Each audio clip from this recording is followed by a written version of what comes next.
In August of 1989, Voyager 2 turned its cameras on Triton, a frozen moon orbiting Neptune at -391 degrees Fahrenheit. It should have been dead, geologically silent for billions of years. Instead, the probe caught something impossible: plumes of nitrogen ice and dark gas erupting from the surface, fountains blasting 5 miles into a sky so cold the material should have been locked solid. And that changed not how we saw one moon, but what we believed about the entire outer solar system. A world that every model said was frozen stiff was doing something no prediction had ever allowed for. To understand why this changes everything, we need to go back to when Triton was just a dot of light. October 1846, 17 days after Neptune itself was found, a British astronomer named William Lassell pointed his homemade telescope at the new planet and caught a faint speck trailing it. He called it Triton. For more than a century, that's all it was: a dim pinprick in a system already so far away that it took light over 4 hours to reach us. But even through the blur, something was off. Lassell and everyone after him could measure one strange detail. Triton was circling Neptune the wrong way, against the spin of its own planet. That backward orbit was the first clue that Triton's story began somewhere else entirely. Triton is the only large moon in the entire solar system that orbits retrograde, opposite to its planet's rotation, and that single fact is a confession. Gravity does not produce this on its own. A moon this size could never have condensed where it is, spinning the wrong way, stable enough to last, which leaves only one explanation. Triton was taken, captured, dragged in from somewhere far out in the Kuiper Belt, its original family ripped away as Neptune's gravity seized it and bent its path into a tightening spiral. The capture itself would have been apocalyptic, but what came after was worse. Gravity doesn't just snatch a moon, it torments it. As Triton spiraled closer, Neptune's pull rose and fell through every orbit, stretching the moon's body and snapping it back, over and over. The same physics that rolls Earth's oceans was now flexing an entire world to the core. Friction turned all that flexing into heat, enough to melt solid rock. For nearly 1 billion years, the models say, Triton was no frozen moon at all. It was a molten hellscape, heavy rock sinking to form a core while lighter skins hardened, cracked, and melted again, each cycle wiping away whatever surface the last one had built. So whatever Triton looked like before Neptune took it is gone. Every crater, every scar, the whole history of its true birthplace erased by fire. But a furnace runs out of fuel, and the squeezing that fed this one slowly relaxed as the orbit settled. That heat should have dissipated billions of years ago, which makes what Voyager 2 found impossible. And so Triton sat, patient, half-frozen, unvisited. For nearly a century and a half, it was nothing more than a dot of light behind a telescope, a world so far away that even the best instruments could barely hold it. Astronomers watched it carefully, though, and noticed things. Things like a reddish tint spread across its surface that no one could explain, and a faint haze hugging the disk that looked an awful lot like an atmosphere. A moon with weather, a captured wanderer with secrets. But there was a hard limit to how much the ground could tell them. Neptune itself sits nearly 2.8 billion miles from the Sun, the outermost giant, and for decades it marked the far edge of what planetary scientists even dared to plan for. Reaching it meant one spacecraft, one launch window, one shot at a world nobody had ever seen up close.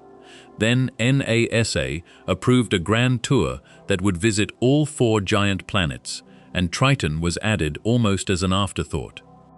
In 1977, NASA fired 2 probes into the sky on a mission they called the Grand Tour. 4 planets, strung out across the solar system in a lineup so rare it happens once every 175 years. Voyager 2 booked the long route: Jupiter, Saturn, Uranus, then Neptune, 12 years of silence between worlds. Neptune was meant to be the final planet, and Triton was never supposed to matter. But a handful of scientists argued that the final moments of a 12-year flight ought to be spent directly over Triton's surface, not coasting past it. The price was real. It meant surrendering any final shot at Pluto, the last unexplored world at the edge of everything, to put the cameras over a moon circling Neptune backwards.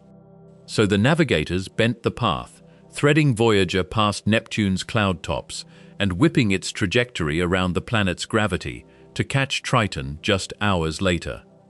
One approach, a handful of images, nothing more. A whole gamble riding on a moon spinning the wrong way. No one knew they were about to photograph a world that broke the rules. August 25, 1989, Voyager 2 comes screaming past Neptune at 61,000 miles per hour, a flyby clocked in seconds. Then, instead of pulling away, it pivots. Everything rides on a moon that has never been seen up close. The closest approach, just 25,000 miles out, happens 6 hours later.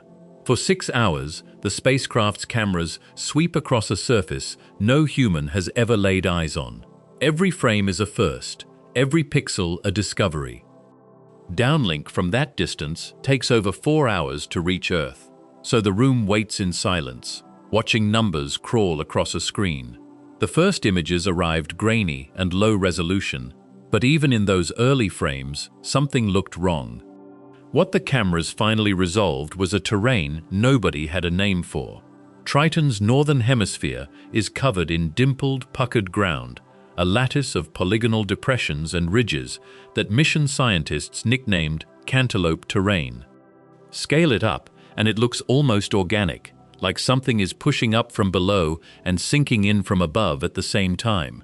Nothing else in the solar system looks like this. Nothing even comes close. 40 years later, the formation mechanism is still unexplained. Wind, ice, tectonics, none of them cleanly account for those bulges and craters. Strange geology was expected, but the southern hemisphere held something far more disturbing. As the cameras panned south, the dimpled chaos gave way to a surface so smooth it seemed almost artificial. The south polar cap is frozen nitrogen, and it is so fresh that it bounces sunlight back like a mirror.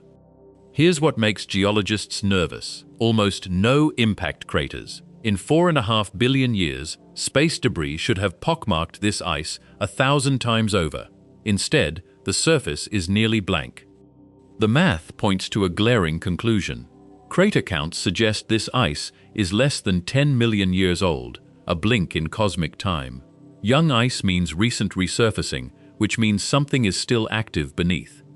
Patterns crisscross the nitrogen plains, long, dark smears that run for miles, some stretching over 60 of them. From Voyager's altitude, they read like soot stains on a white canvas, nearly straight, all sharing one direction. They follow the wind. For a while, scientists argued about what they were.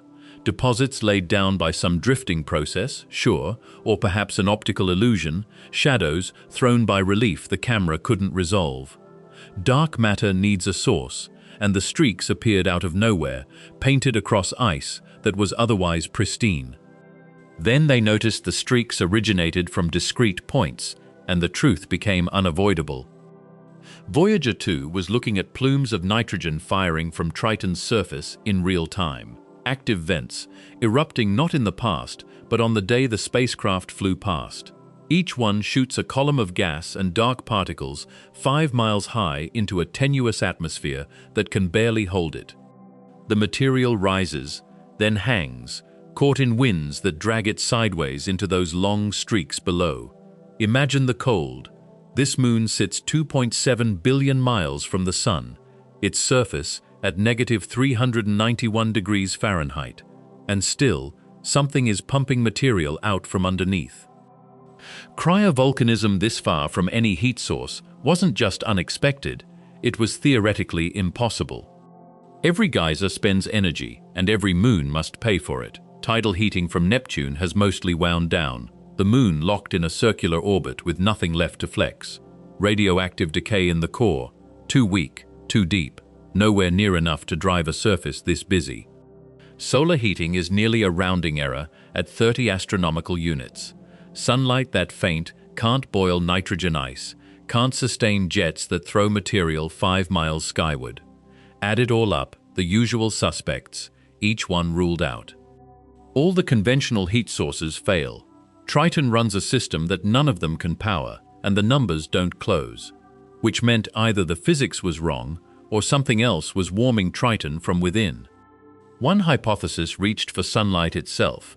Triton's nitrogen ice is transparent, so a fraction of the sun's weak rays could punch through it and warm a darker layer far below the surface.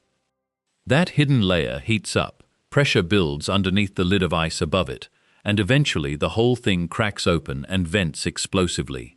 A solid-state greenhouse, doing the work of the planet's missing tidal squeeze. The math checked out. The model worked, so long as the ice was the right thickness and the darker material sat at exactly the right depth, nothing too rigid or too soft. It explained the geysers, but it didn't explain why Triton's entire surface looked geologically infant. Geologists count craters to date a surface. Every fresh impact scar is a clock ticking. On Triton, the craters are almost nowhere to be found, and the ones that exist look like they barely have time to breathe. The numbers point to a surface renewed every 10 to 100 million years. Put that next to Earth, where our own oceanic crust recycles itself on a 200 million year timescale. Triton is smaller, colder, and nearly 4.5 billion kilometers from the Sun, and it is resurfacing itself faster than a tectonically active planet Earth's size. That level of activity demands a heat engine we haven't identified yet. Triton does have an atmosphere, just barely, 14 microbars of pressure, mostly nitrogen with a trace of methane riding along, thin enough that it would feel like near vacuum to a human chest. That thin skin of gas breathes. As Triton's long seasons turn, nitrogen sublimates off the warming ice caps into the air, then condenses back down onto the cooling side, shuttling material across the moon's entire face. It is a slow, massive cycle, kilograms upon kilograms of nitrogen migrating with each season, carving the surface as it goes, one small physical process doing steady, patient work. This cycle alone might explain some resurfacing, except the composition of the ice is changing in ways sublimation can't account for. Look at the color and it gets stranger. Triton's polar ice carries a pink and red tint, a signature astronomers recognized at once. Ultraviolet light strikes the methane, cracks its molecules open, and the fragments rebuild into tholins, complex organic goop that stains the surface. But the color isn't uniform. It comes in patches, and parts of the moon sit pristine white, freshly clean.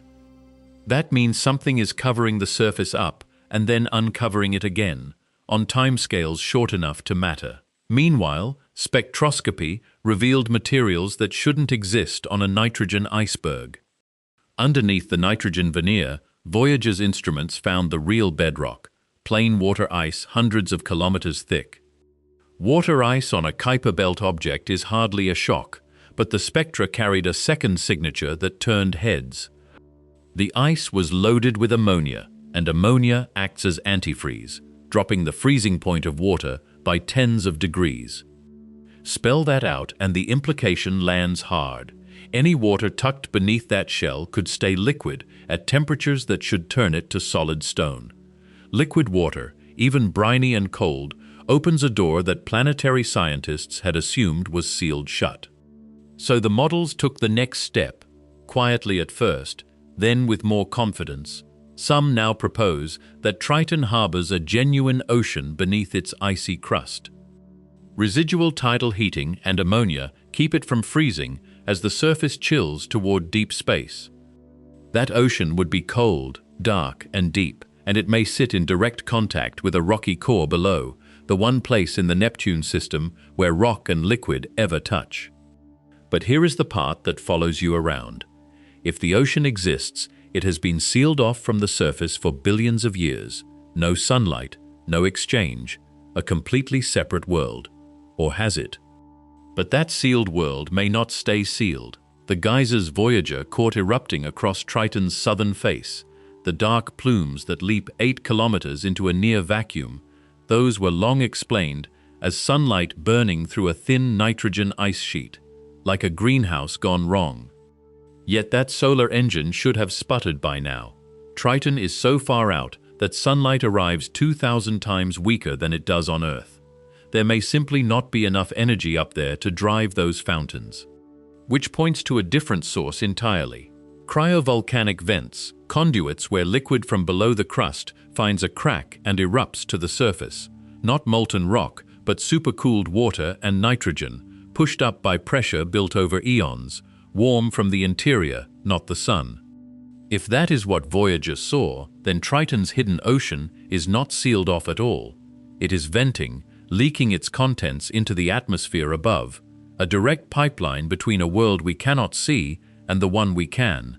That possibility transforms Triton from a dead ice ball into something far more unsettling.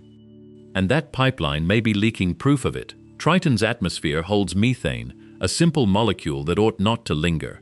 Ultraviolet light from the sun shreds methane apart, and 10 million years is all it takes to strip every trace from the sky.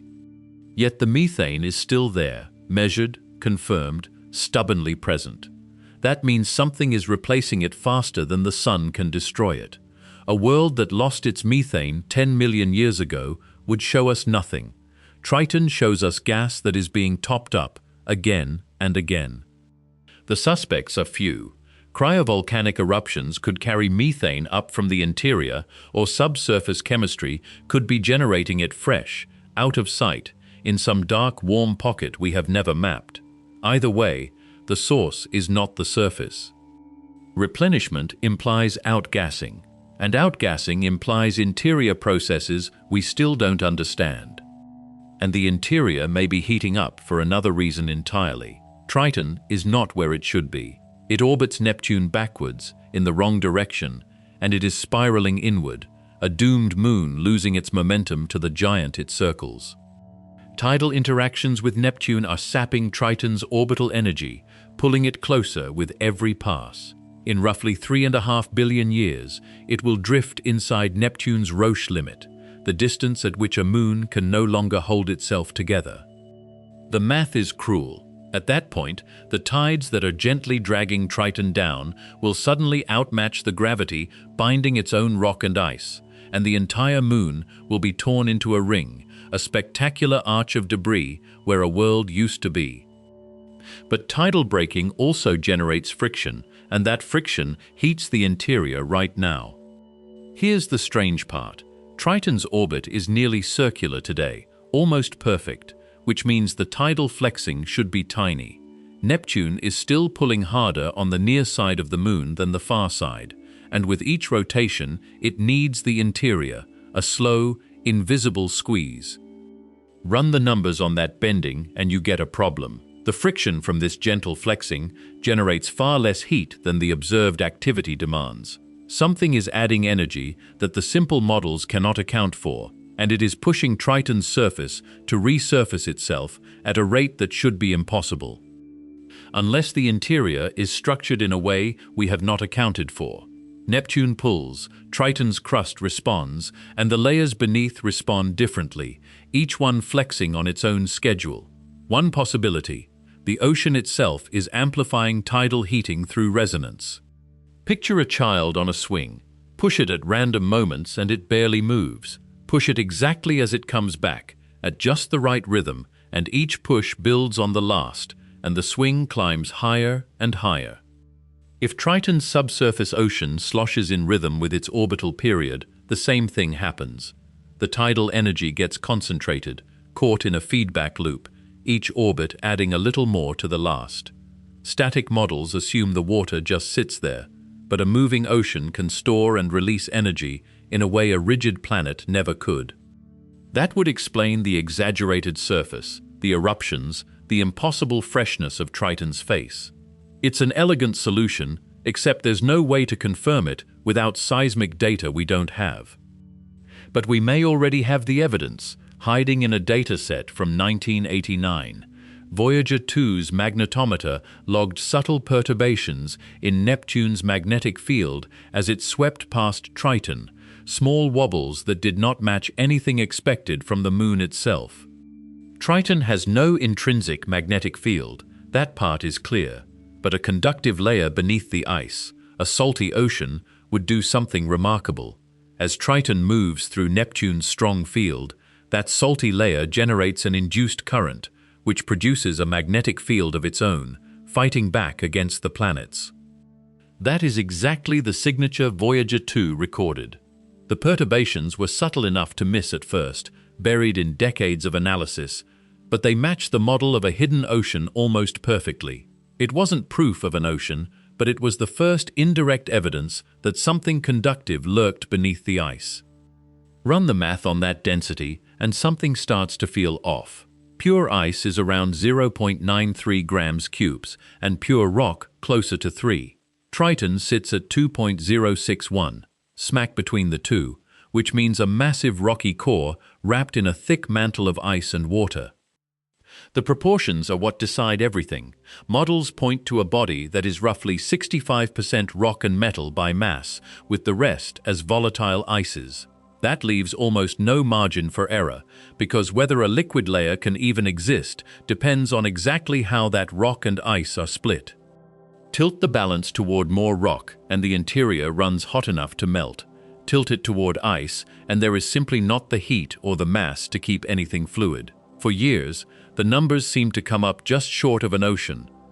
When scientists recalculated using ammonia contamination, the numbers shifted just enough to make the ocean viable.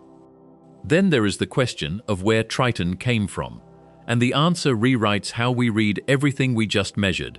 Its composition is a near-perfect match for the worlds of the Kuiper Belt, Pluto, and Eris included. Everything about it points to a captured dwarf planet from the scattered disk beyond Neptune, snatched from its birth family and dragged into orbit. That means every feature we study on Triton is not an oddity, it is a sample of an entire population of distant worlds. The geysers, the strange terrain, the hidden ocean, they are not unique to one moon, they are a window into what has been happening across the Kuiper Belt for 4.5 billion years, and we happen to have a specimen parked right next to Neptune. But if Triton is a typical Kuiper Belt object, then dozens of similar worlds might also harbor subsurface oceans. In 2015, New Horizons flew past Pluto and delivered the comparison everyone had been waiting for. Here was a world smaller and colder than Triton, supposedly too frozen and too dead to do anything but sit still. It was doing the opposite. Nitrogen glaciers flowed across its heart-shaped basin, water ice mountains rose 11,000 feet, and the young, crater-free surface pointed to something alive under the shell. The resemblance to Triton was not loose, it was almost a mirror. Same ices, same density range, same hints of a buried ocean kept warm by radioactivity or tides. Two worlds formed in the same corner of the solar system, raised apart, and still ended up behaving like siblings. Which raised the question, what are we missing about how these distant worlds stay warm? Triton never escapes its host. It orbits inside Neptune's magnetosphere, the planet's magnetic bubble, and that bubble is a gauntlet. Neptune steers charged particles, electrons and ions, along field lines that dump them straight onto the Moon's surface. The dose is real. Radiation strips nitrogen ice apart molecule by molecule, sputters loose atoms into space, and feeds the pale plumes that lit up Voyager's cameras. Given enough time, it stains and darkens the surface ice, and it drives the complex chemistry that tints this world. And yet the bombardment only goes so deep. A few meters of ice block nearly all of it, so the frozen shell takes the beating while anything below stays quiet. That split, a cooked surface over a shielded ocean, is exactly what makes this moon interesting. Radiation chemistry can produce oxidants and energy gradients, exactly the kind of disequilibrium life exploits on Earth. So flip the picture. If Triton has a rocky core wrapped in liquid water, the two don't just sit there. Water seeps into the rock, and reactions called serpentinization churn out hydrogen and methane, reduced compounds packed with stored energy. The heat of that rock keeps the reaction running. Down in the dark, the ocean quietly accumulates fuel. Up at the surface, radiation has stacked the shelves with oxidants. Bring the two in contact, let them mix, and you've made a chemical battery, a gradient that waits to be discharged. That's not speculation. It's the same recipe that feeds ecosystems we have actually studied. On Earth, water and rock meet under a frozen lid all the time, and whole communities light up on nothing but chemistry, no sunlight required. On Earth, life thrives at similar chemical boundaries: hydrothermal vents, deep aquifers, ice-covered lakes. That's what put Triton on the shortlist. Astrobiologists now rank it among the solar system's candidate ocean worlds, right alongside Europa, Enceladus, and Titan. It has liquid water, a chemical energy source, and an environment shielded from the worst of space. Whether anything lives there, nobody can say. But the prerequisites are present, and that threshold is what turns a curiosity into a target. Every habitability checklist that matters, Triton checks, and the question sits quietly somewhere in the dark below. The unsettling part is that Europa and Enceladus have whole missions aimed at them, planned and funded and on their way, and Titan gets orbiters, landers, a nuclear-powered rotorcraft. Triton has had exactly one flyby in the history of exploration, a distant pass in 1989, and nothing since. Yet Triton remains the least explored of these worlds and the most ignored by mission planners. Voyager 2 gave us 6 hours. 6 hours of data, gathered in 1989, and that is the entire observational record for this world. 3 decades later, our picture of Triton is still built from that single afternoon of measurements. Hubble catches it as a faint pinpoint, a few pixels brightening and dimming as the surface rotates. Ground-based spectrometers have refined the atmospheric models since, teasing out details about nitrogen and methane that Voyager could never have seen. But no instrument has been close enough to watch the plumes change, or to measure the tides as they flex the crust. 35 years is a long time to hold a theory together on 6 hours of evidence. That gap means we're basing the entire ocean hypothesis on measurements taken during a single afternoon. Every telescope we own fails the same way on Triton. It sits 4.4 billion kilometers away, small and dim, and even with adaptive optics correcting for the blur of the atmosphere, ground-based observatories resolve it as barely more than a single pixel of light. Hubble can do a little better. It maps the patches of dark and light on the surface, tracks the changing frosts through the seasons. But geology needs resolution, real detail, the kind of texture an astronomer can't get from 24 pixels. The James Webb Space Telescope opened a new window on the atmosphere, reading the chemistry in the infrared with exquisite precision. None of it penetrates the ice. The ocean question sits under kilometers of frozen nitrogen, and no telescope looking down from orbit can answer it. To confirm the ocean, we need a spacecraft, and that's where the politics get complicated. Every 10 years, the planetary science community sits down and votes on which worlds deserve the next flagships. It's called the Decadal Survey, and it decides the fate of missions for a generation, because there is never enough money to go around. Europa and Enceladus have crowded the top of that list for decades. Their astrobiology cases are stronger, the evidence of subsurface oceans more direct, and they sit far closer, cheaper to reach, quicker to arrive. Triton keeps getting proposed, and Triton keeps getting shelved. 2023 was different. For the first time, the survey took a Triton orbiter concept seriously, a real mission study with real engineering behind it. It didn't win, not yet, but it survived the initial cuts, and in a process that kills almost everything, that alone is a shift worth watching. Then, in 2020, came Trident. NASA's Discovery program shortlisted it as one of 4 finalists for a new round of solar system exploration. Trident was a flyby, not an orbiter, a single swing past Triton with a mapped coastline of the surface, a sniff of the atmosphere, and a search for those plumes in their active, eroding glory. Launch would come in 2026, with arrival just over a decade later in 2038. The price tag stayed under $500 million, cheap enough for a program that has to make every dollar stretch across an entire solar system. That alone made it plausible. Then, NASA selected 2 other missions instead, and Trident was shelved indefinitely.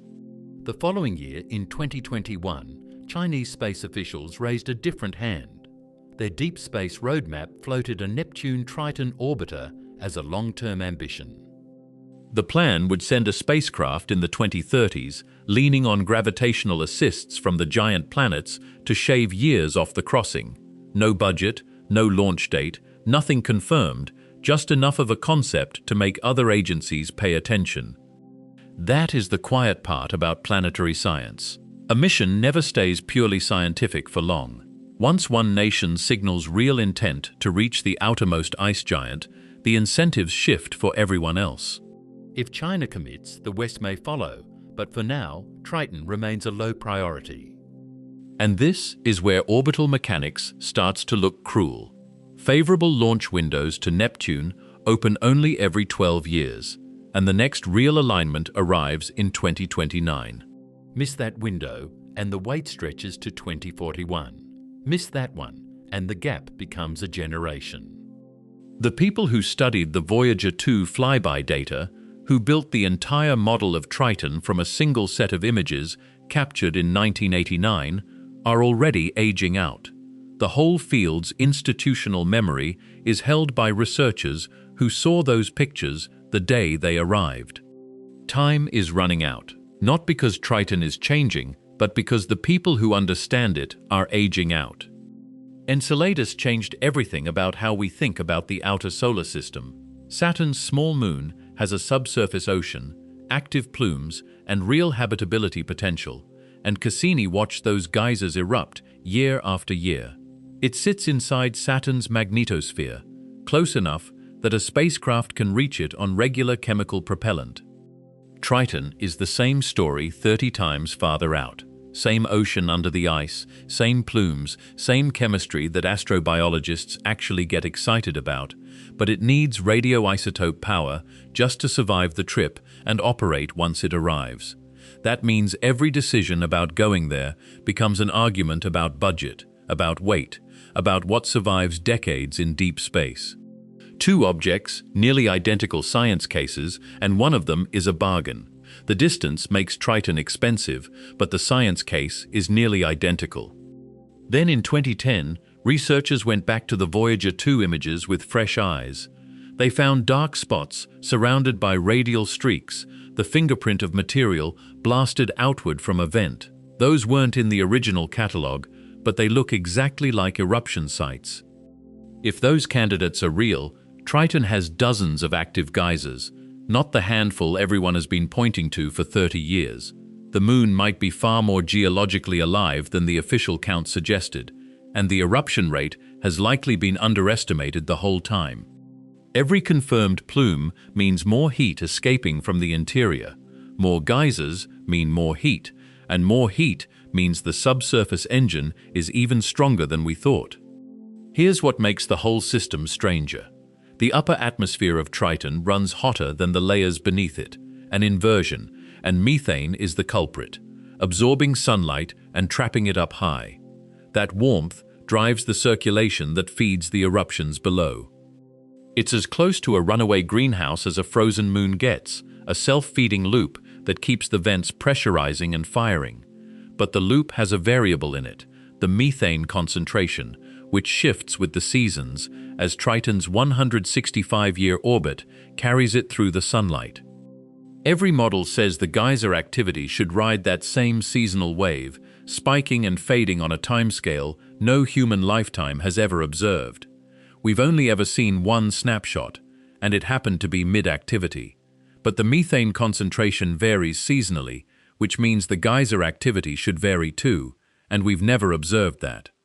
Triton's orbit is tilted hard relative to Neptune's equator, and that tilt turns its calendar inside out. One pole spends decades baking in continuous sunlight, then gets plunged into decades of night. On the sunlit pole, nitrogen ice sublimes off the surface, drifts across the moon, and recondenses as frost on the dark pole. Every season, a measurable fraction of the entire crust picks up and moves. That redistribution of mass slowly changes how the moon wobbles, which feeds back into how the interior heats. Nothing is idle out here, but the whole cycle runs slower than any human lifetime. This slow waltz of ice and gas is beautiful, and it might be masking short-term changes we'd only catch by watching closely. Then there's the rotation lock. Triton always shows the same face to Neptune, the way our moon shows the same face to us, prisoners of the same gravitational habit. One hemisphere stares forever at a giant planet, catching the radiation Neptune throws off and feeling the constant pull of tidal stress. The other hemisphere faces nothing but open, empty space. That asymmetry should leave a visible mark. Different hemispheres, different stress fields, different radiation doses, different ice stability, all carved into one quiet world. And indeed, Voyager found the cantaloupe terrain concentrated on one side, but the geysers were on the other. But Triton may not have arrived alone, or quietly. Models suggest that when it was captured, it plowed straight through whatever small moons already orbited Neptune, grinding them into rubble and dust. That debris became the faint, dark rings we see today, and the moon's current orbit might sit where older, smaller moons used to live, meaning Triton didn't just join the system, it cleared the neighborhood. A captured stranger that rearranged an entire planetary retinue, and we only know about it because the wreckage still glows in the dark. That violent history means Triton isn't just strange, it's a gravitational predator. For years, Triton's capture defied every explanation. Gas drag would have needed Neptune to wear an atmosphere it never had. A lucky collision could have done the job, but only if the impactor had exactly the right size, and even then, Triton should have shattered.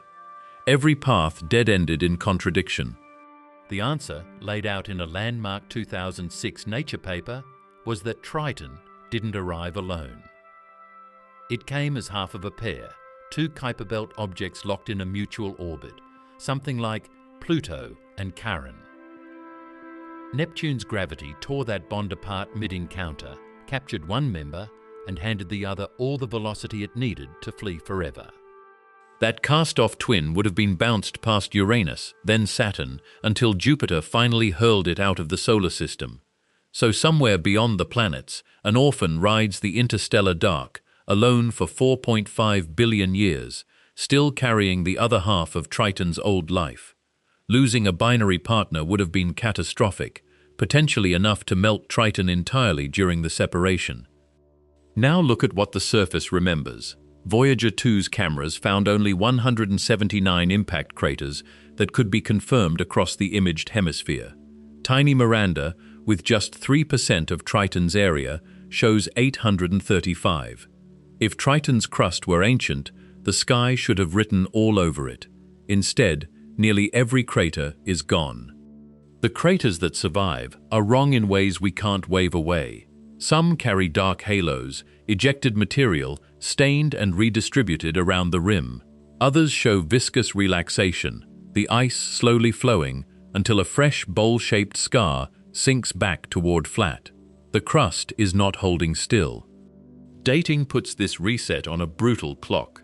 The crater-free regions are under about 6 million years old, the rest under 50 million, not the billions an old surface should claim.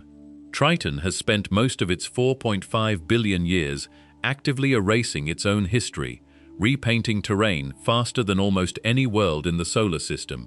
Which brings us back to the central question: what is resurfacing Triton so aggressively? Everything may hinge on a single number, the thickness of Triton's ice shell.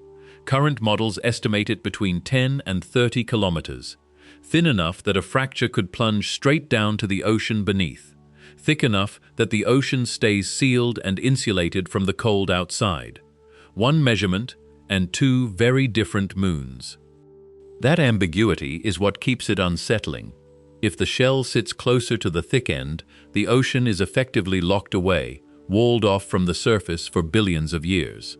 If it leans thin, interior and sky come within reach of each other, and the exchange between them turns almost casual. We have no direct measurement, only models that spread across a range wide enough to change the answer. But we know something is being pushed up from below, because the geysers have to be fed from somewhere, and nitrogen snow alone cannot explain them. If the crust is thinner than we think, the geysers might be venting ocean water directly into space. When we split the light of Triton's atmosphere, something unexpected shows up in the spectral lines. Trace carbon monoxide and carbon dioxide, neither one belonging in a clean nitrogen-methane system. The signal is faint but unmistakable, and it forces a choice between three explanations. Either impacts keep delivering these compounds from outside, or they're rising out of the interior through the vents we've already seen. Or some photochemistry we haven't fully modeled is quietly manufacturing them in the thin air itself. Each path leads somewhere different, and right now we can't tell which one is real. Carbon monoxide and carbon dioxide are simple molecules, but they're foundational. Every more complex carbon compound starts from something like them, which means their presence tells us Triton isn't chemically dead. Carbon compounds are the building blocks of organic chemistry, and their origin matters. The surface itself may hold the answer in darker form. Radiation and solar ultraviolet, chewing on methane and nitrogen for billions of years, leaves behind tholins, complex reddish organic molecules coating the ice. We can't see them directly from Earth, but the spectrum strongly suggests they're there. Tholins are fascinating partly because they're ambiguous. In one reading, they're inert residue, chemically spent and harmless. In another, they're waiting, dormant precursors that could rearrange into far more interesting compounds if they ever reached warm liquid water, like the ocean we think sits below. So the whole puzzle hinges on plumbing. Does surface material ever travel down through the shell into that ocean, and does anything from below ever push back up? The geysers suggest upward motion. The downward path is harder to imagine. Going the other way is its own question, and the answer decides what Triton's chemistry is really capable of. The question is whether surface material ever makes it down to the ocean, or if ocean material ever makes it up. There's a calmer way to read the resurfaced crust, one that needs no ocean at all. Solid-state convection, where warmer ice slowly rises and colder ice sinks, could churn the entire shell over millions of years. The motion is glacial, measured in centimeters per century, but across geologic time it can smooth away craters and present a fresh face to space. It's a tidy, self-contained mechanism. No liquid water required, no subsurface ocean needed, just slow plastic deformation in a shell warmed from below. For a world that keeps erasing its own history, it offers a comfortable explanation for how the surface stays young. But comfort has a limit here. Convection can explain resurfacing. It cannot explain geysers because those demand actual liquid, actual volatiles boiling through vents and reaching space. The crust is churning and liquid is breaking through, and those two facts refuse to fit one model. It's a conservative explanation, except the geysers prove liquid is reaching the surface, so convection alone isn't enough. Here's a thought that complicates everything. The shell almost certainly isn't uniform. If Triton's orbit stays even slightly eccentric, tidal flexing keeps pumping heat into some regions more than others, and that heat thins the crust unevenly. Where the shell grows thin, the pressure from below rises toward a breaking point. Subsurface material finds the weak spots, and liquid pushes through. That could be exactly why the geysers cluster where they do, why they erupt from favored zones instead of scattered at random. It would also explain the timing. If plumes coincide with thin shell regions, they should wobble as the shell flexes, flickering on and off with the tidal rhythm. Voyager only saw a frozen snapshot. The eruptions might be an ongoing pulse, not a constant hiss. If we could map the shell thickness, we'd know exactly where to land a probe to reach the ocean quickly. But here's the uncomfortable gap in every one of these models. We have no seismic data from Triton, not a single reading of its interior. Voyager flew past for hours and never heard a rumble beneath the ice. Without a seismometer, we cannot confirm the ocean exists at all. We cannot measure its depth, its salinity, whether it's mostly liquid or mostly slush. Every ocean model on the table, every plumbed pathway to the interior, is inference layered on analogy, layered on a flyby. That is a fragile tower. Telescopes have already told us what the surface looks like, what chemicals glow in the dark. But the interior is a sealed room, and we've been guessing at its furniture from the shadows outside the window. A single seismometer on Triton's surface would answer more questions than 1,000 telescope observations. And so the engineers have started sketching the machine. Lander concepts for Triton exist on paper, designed to drop through the tenuous atmosphere, set down on the nitrogen ice, and listen. Seismometers would be deployed, drilling into the frozen crust, sampling the sky. Power comes from radioisotope generators, the same heartbeat that kept Voyager alive far beyond the sun. The lander would watch the geysers from ground level, breathing in their vapor, timing their eruptions. The landing site would be chosen deliberately, aimed at the thin shell zones beside the active plumes, where the ocean sits closest to the surface and the answers come fastest. The technology exists, the science case is strong, but the funding remains elusive. A few bolder mission studies go one step further than landing. They propose a sample return. The lander would touch down near those geysers, collect the ejected material, and bring it home. It would be the most expensive robotic mission ever attempted. Flight time alone spans decades, and to make orbit work, you'd chain together gravitational assists off Jupiter, Neptune, maybe Uranus, each swing twisting the trajectory into place. The payoff would be enormous. A handful of geyser grains on Earth would carry the actual chemistry of Triton's interior, frozen mid-eruption, untouched by 3 billion kilometers of space. It would also be the only way to definitively test for biosignatures without contamination risk. Because here's what makes that entire ambition fragile. If Triton has life, we may be the ones carrying it there. Every spacecraft is covered in Earth microbes, and sterilization only reduces their numbers. It doesn't eliminate them. Planetary protection protocols grade missions by how likely they are to seed a world. Ocean worlds get the strictest category, and no lander in history has ever been sterilized to the level that exploration of Triton's ocean would demand. The standards themselves are still being written. Engineers argue over how many spores per square meter is acceptable, whether it even matters if the surface is sterile when the craft melts its way down toward the ocean below. Which means we might discover life on Triton only to realize we brought it there ourselves. To sort out what that discovery would even mean, scientists study places far closer to home. Antarctica's subglacial lakes sit under kilometers of ice in total darkness, sealed off from the surface for millions of years. Cryopegs in the permafrost stay liquid at temperatures that should freeze solid, kept alive by salt and pressure. Deep-sea brine pools on the ocean floor pool hypersaline water into sunless basins where nothing from the surface was ever meant to survive.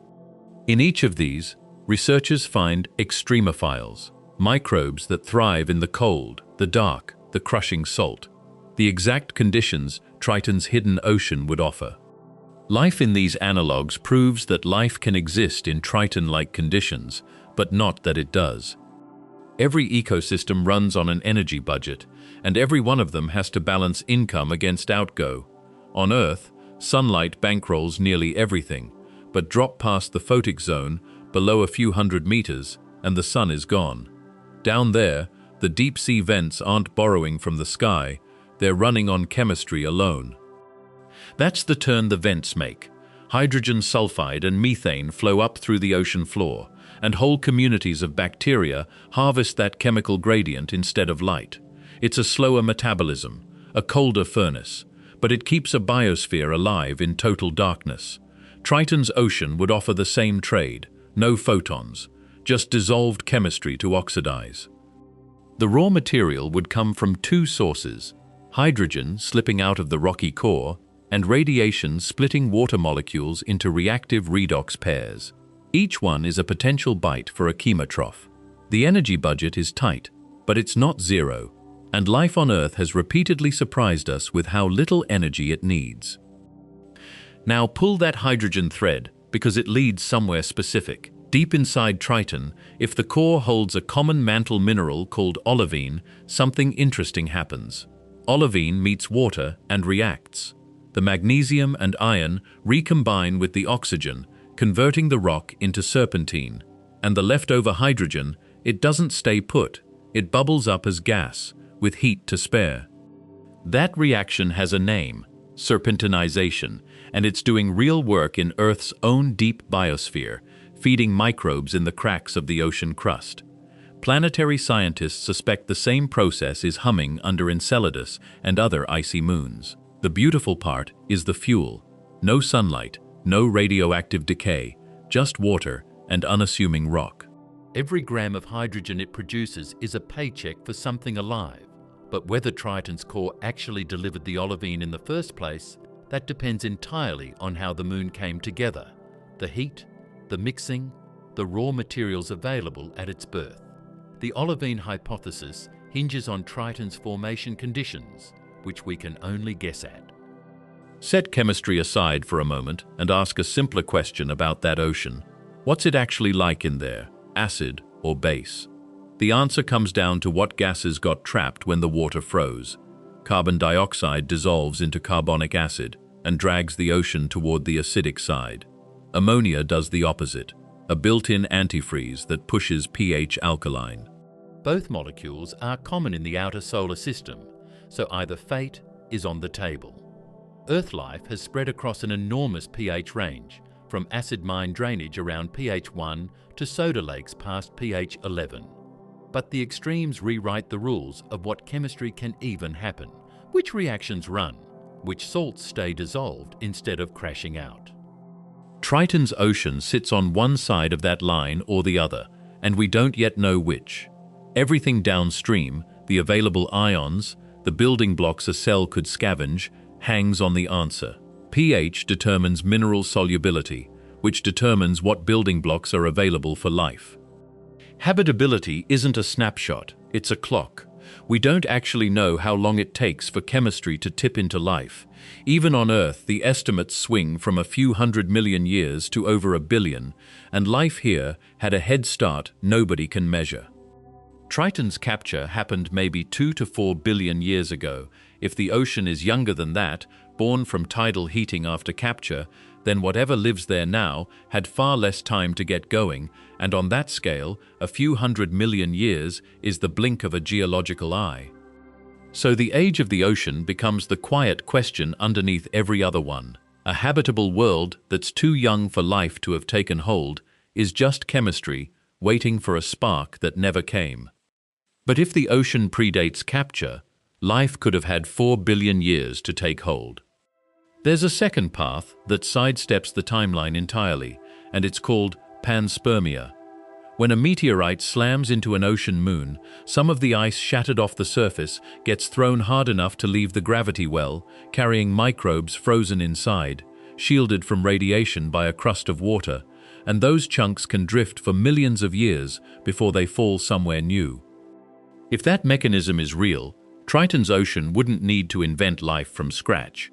It could have been seeded from Europa or Enceladus, or even from Earth itself, some ancient impact hurling a rock that hibernated across the solar system and woke up in a new ocean. We've found amino acids in meteorites that fell to Earth, so the materials for the trip demonstrably survive. The open question is whether frozen cells inside them can. It's speculative, but the alternative, independent genesis on multiple worlds, is even more profound. There's a way we might tell those two stories apart, buried in the chemistry of what Triton gives off. Organic molecules can be built in two mirror image arrangements, left-handed or right-handed, and life on Earth uses only one of the two, a preference called chirality. If Triton's organics matched Earth's handedness, that would point toward delivery, genetic material that shares an ancestor with our own. If they came out opposite, or mixed, that leans toward chemistry cooked up right there in the dark. The hitch is that we measure this from spectra, through a haze of tholins, at a distance of billions of kilometers, and the signal is faint enough to argue about. Every reading we have is ambiguous, and ambiguity here is not neutral. It's a door that stays open. But there's another signature we've been ignoring, one that rewrites the timeline entirely. Isotopes are the workhorses of origin stories, and Tritons are a blank page. Deuterium to hydrogen, the nitrogen ratios, they would fingerprint exactly where this moon formed and how hot it ran along the way. The problem is resolution. Our instruments, even the best we've flown, smear those faint lines through a haze of reddish organic tholins at a range where the whole moon fits in a few pixels. For decades, that was that. We held up spectra and squinted and argued about whether the signal was real or just noise dressed up as discovery. But the models kept improving, the databases of icy worlds kept growing, and someone finally ran the numbers with enough care to isolate what the haze was hiding. And when those ratios were finally modeled, the numbers pointed somewhere no one expected. The isotopic profile that came back was not Triton's. It matched, with unsettling precision, the cold classical objects of the outer Kuiper Belt, the population that has never wandered close to the sun, that has been frozen nearly unchanged since the solar system's first days. That means Triton was not always Neptune's. It was born out in the solar system's coldest edge, in the dark reservoir, beyond the giant planets, and then it traveled. It crossed that enormous gulf and ended up in orbit around a gas giant, a stranger in a foreign system. To get from the Kuiper Belt to a captured orbit, a body does not glide in gently. It arrives on a hard trajectory, moving fast, and something has to bleed off that speed. The only mechanism that works at this scale is a brutal, direct encounter with the gravity of the planet itself and with whatever was already in the way. Which means the capture event was even more violent than we thought. Neptune did not start out with Triton.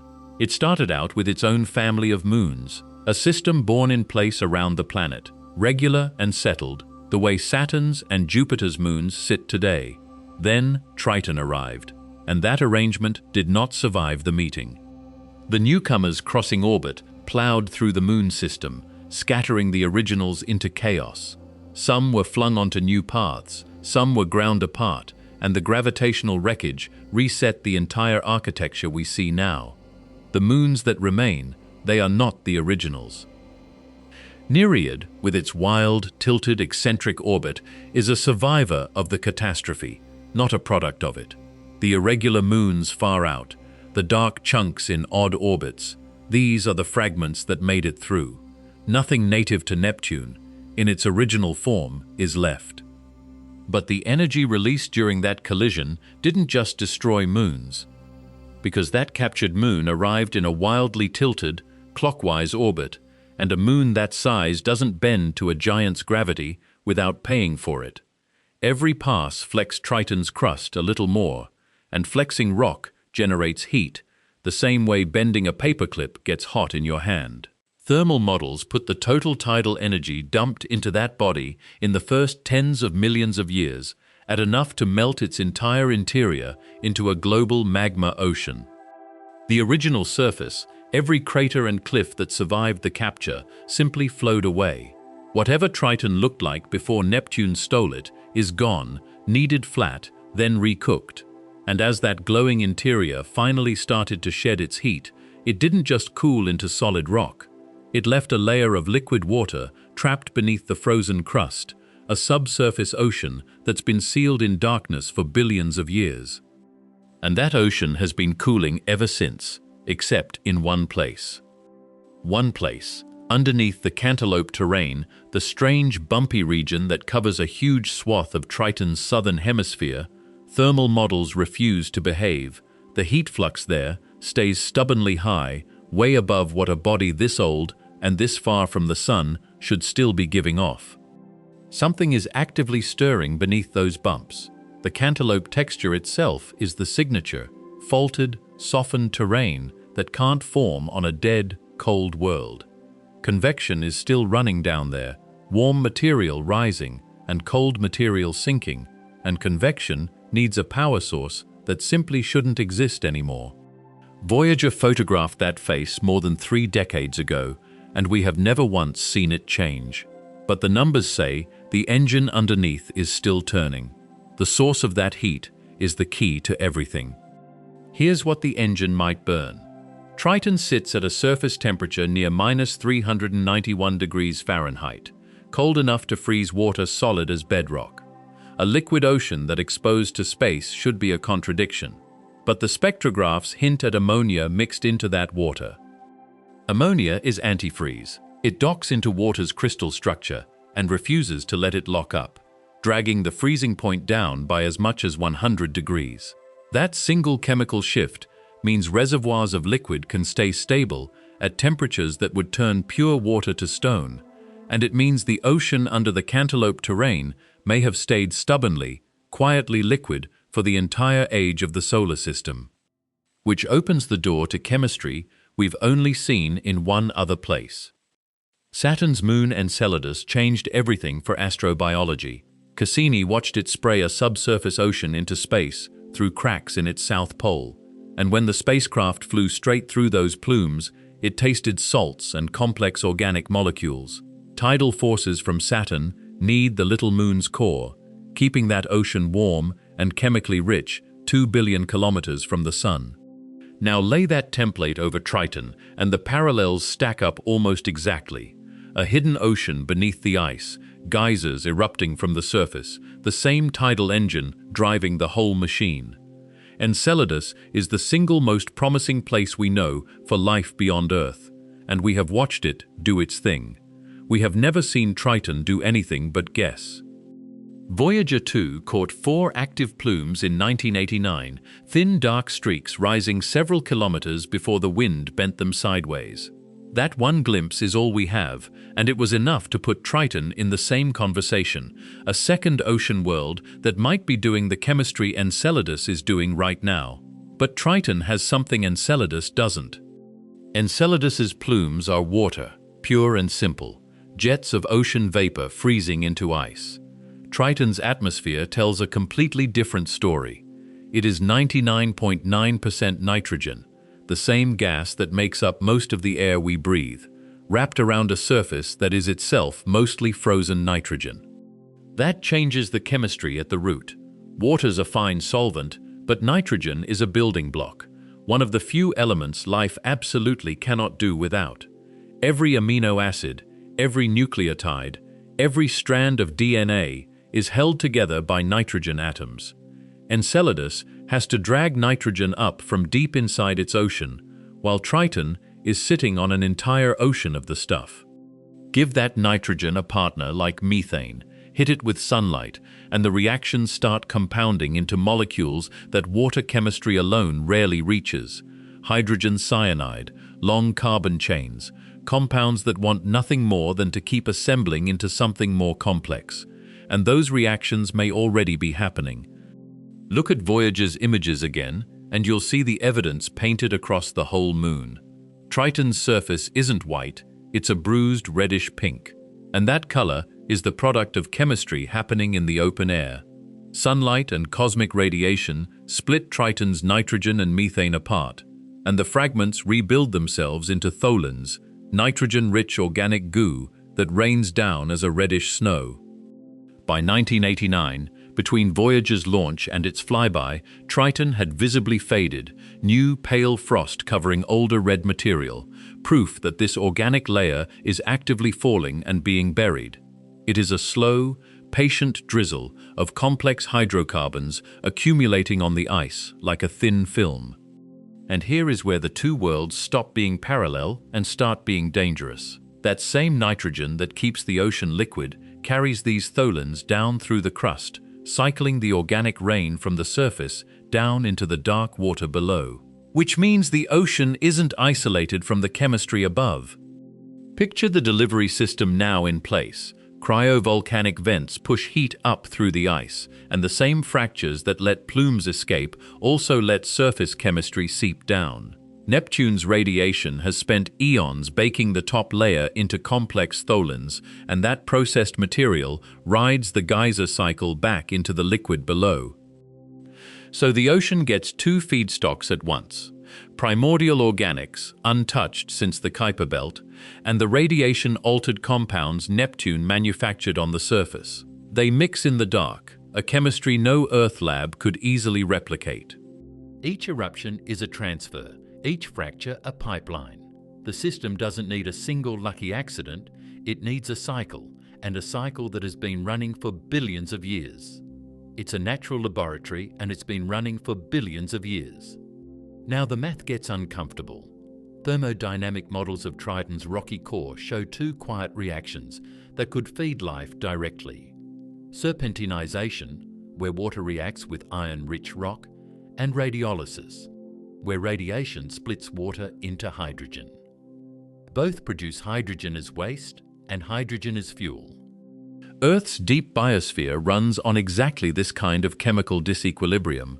Organisms that never see sunlight thrive on the energy released when hydrogen meets the oxidized compounds around it. The same gradient on Triton would hand a microbe a usable meal.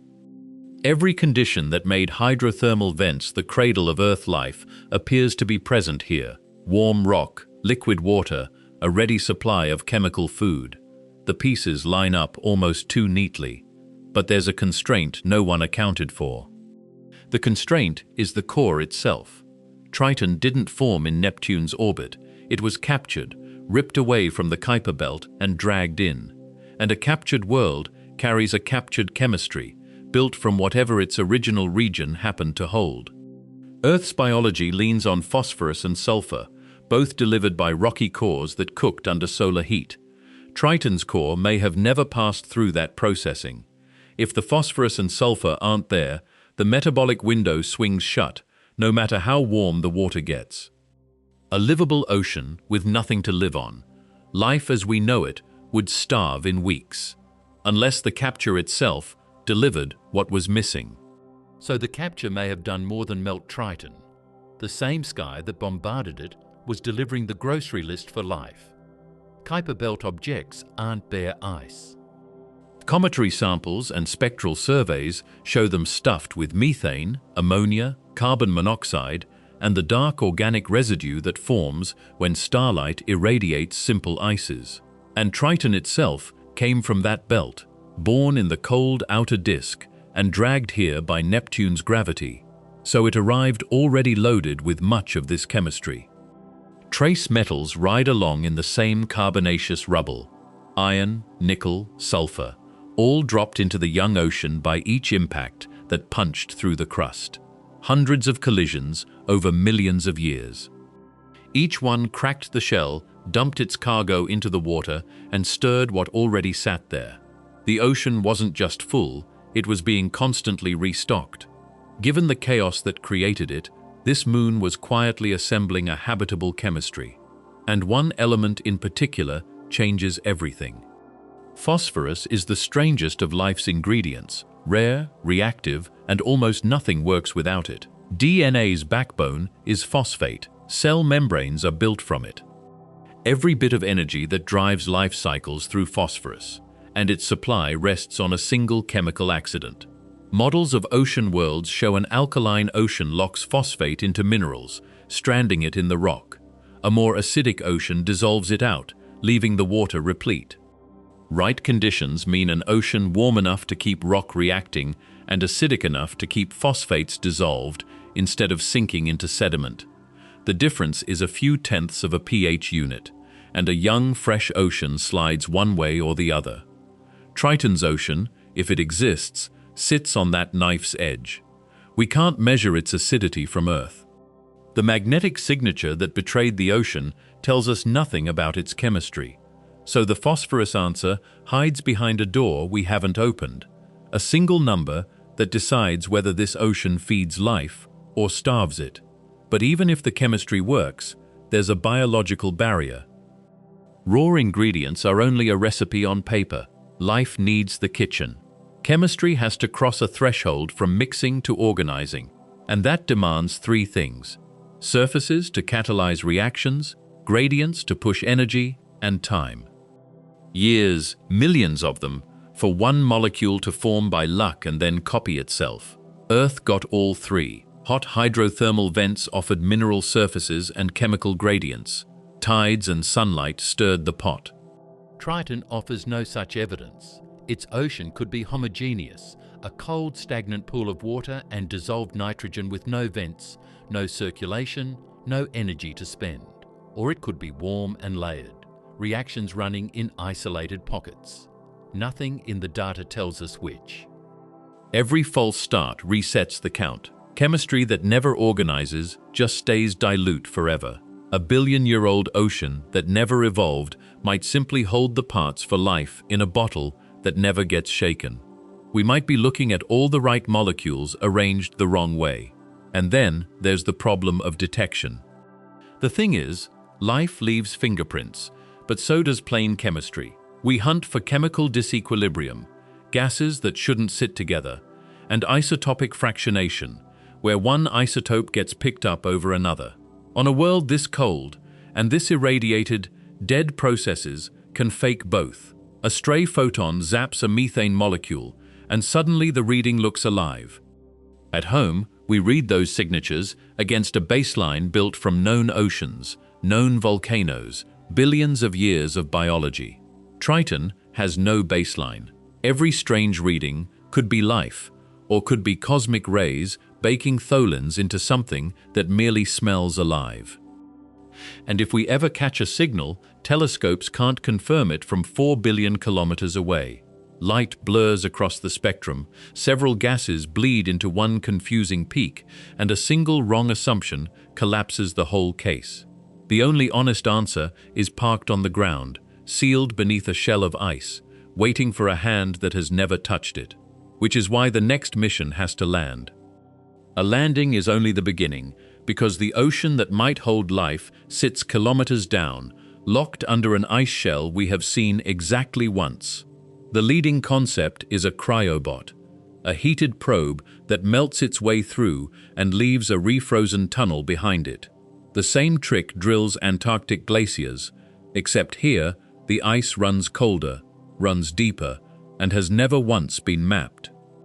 The engineering is merciless. Sustained melting needs roughly 10 kilowatts of nuclear heat, a small power plant packed gun barrel tight.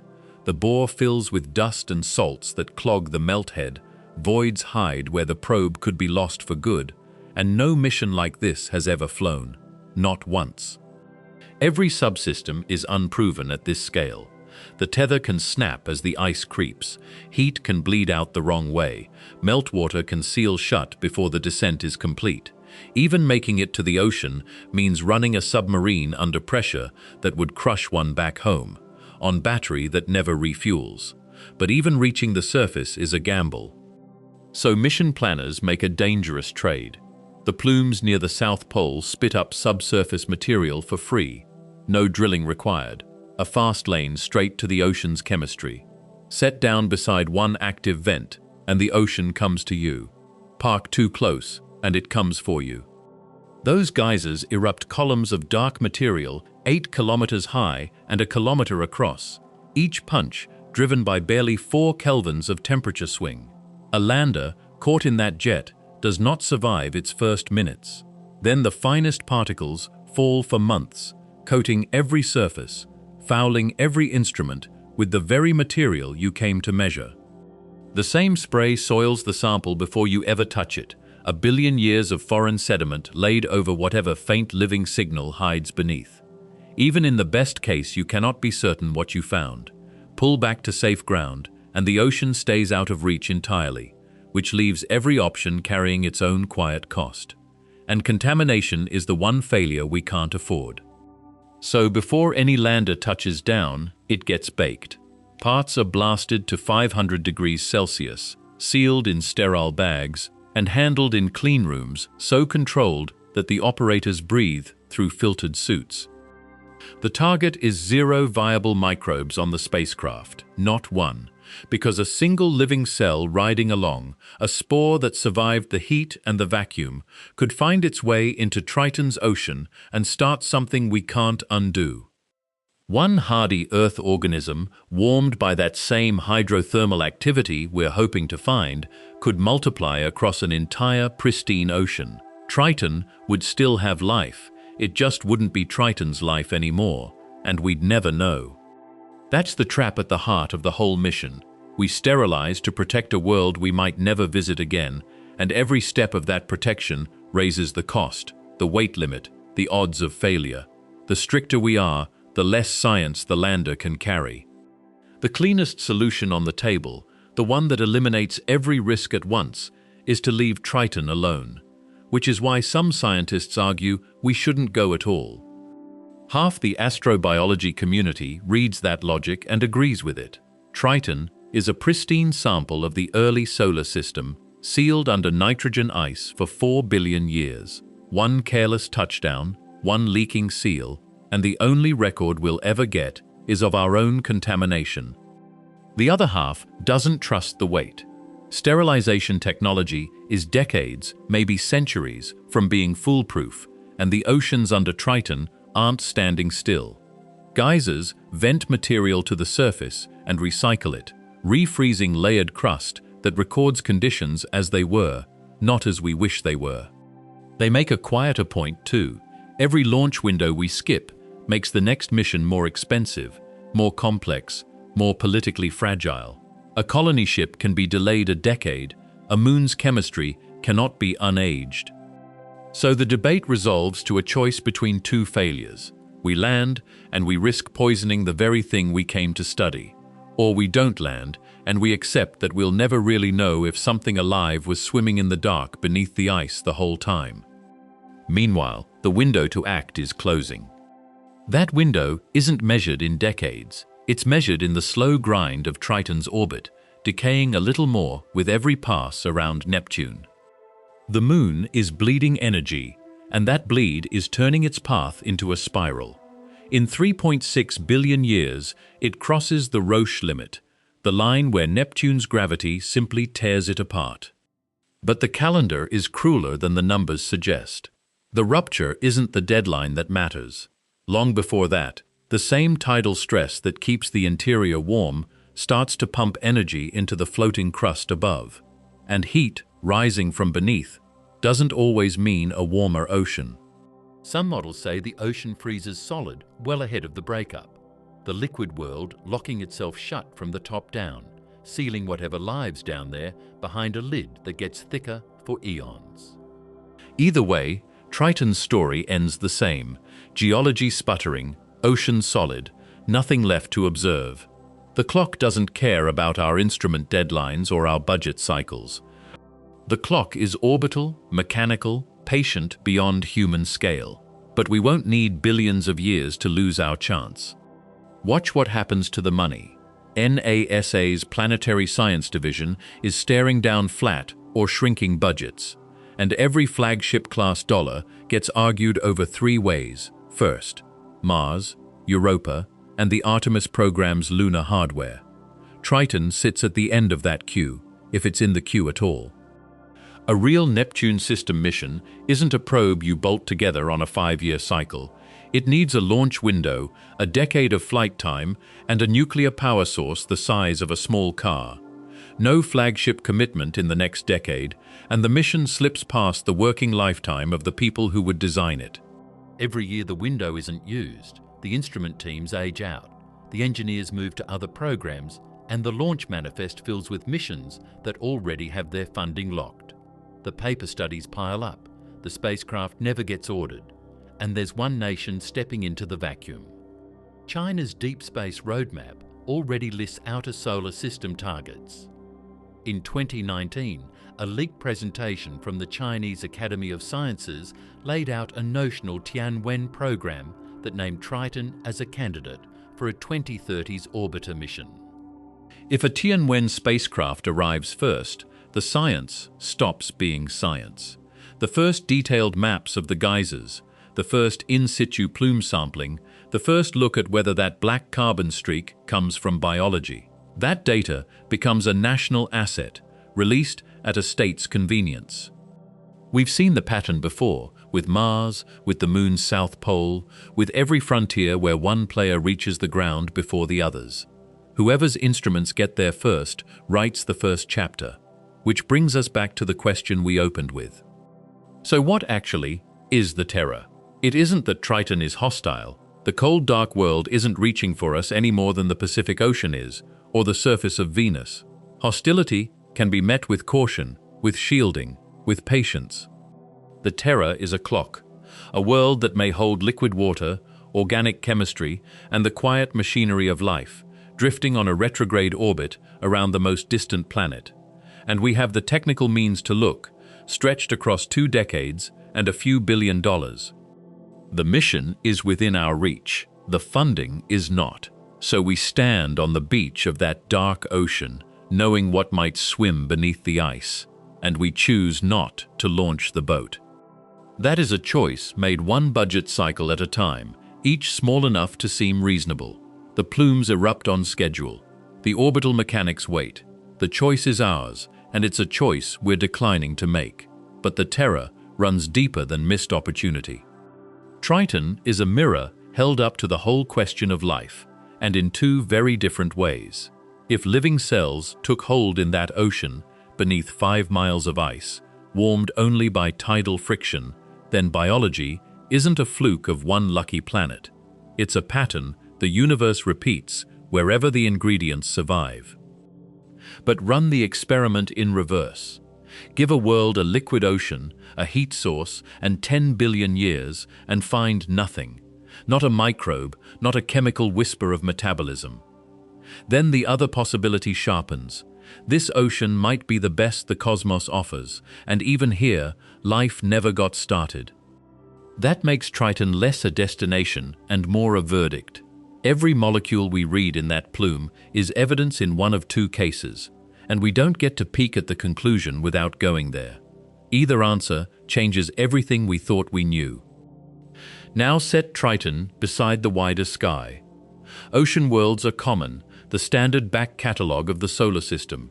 Europa, Enceladus, Ganymede, this strange retrograde moon, all of them warm enough to hold liquid. If absence of life turned out to be the rule across that entire family, the famous silence of the universe stops being a mystery. That silence, the one that stars and radio telescopes keep returning, would have a mundane explanation. Life just isn't a sure thing. It never was. You'd stop asking why no one is calling us and start asking why we ever expected a call. There's a heaviness in that thought. The question stops being abstract the moment we point a spacecraft at an actual, reachable ocean and choose to skip it. We're years past overdue for the answer, and that silence grows louder with every year we delay. The physics, at least, is on a schedule. Around 2040, the planets line up for a fast shot at Triton, a Jupiter gravity assist flinging a probe onto a direct trajectory. Miss that window, and the next efficient one doesn't roll around until 2053. 13 years of idle orbits, of funding cycles that come and go, of science waiting on a budget line. Windows like this aren't a courtesy. They're the difference between reaching Triton in this decade and reaching it in a completely different world. We keep telling ourselves the moon isn't going anywhere, and it won't.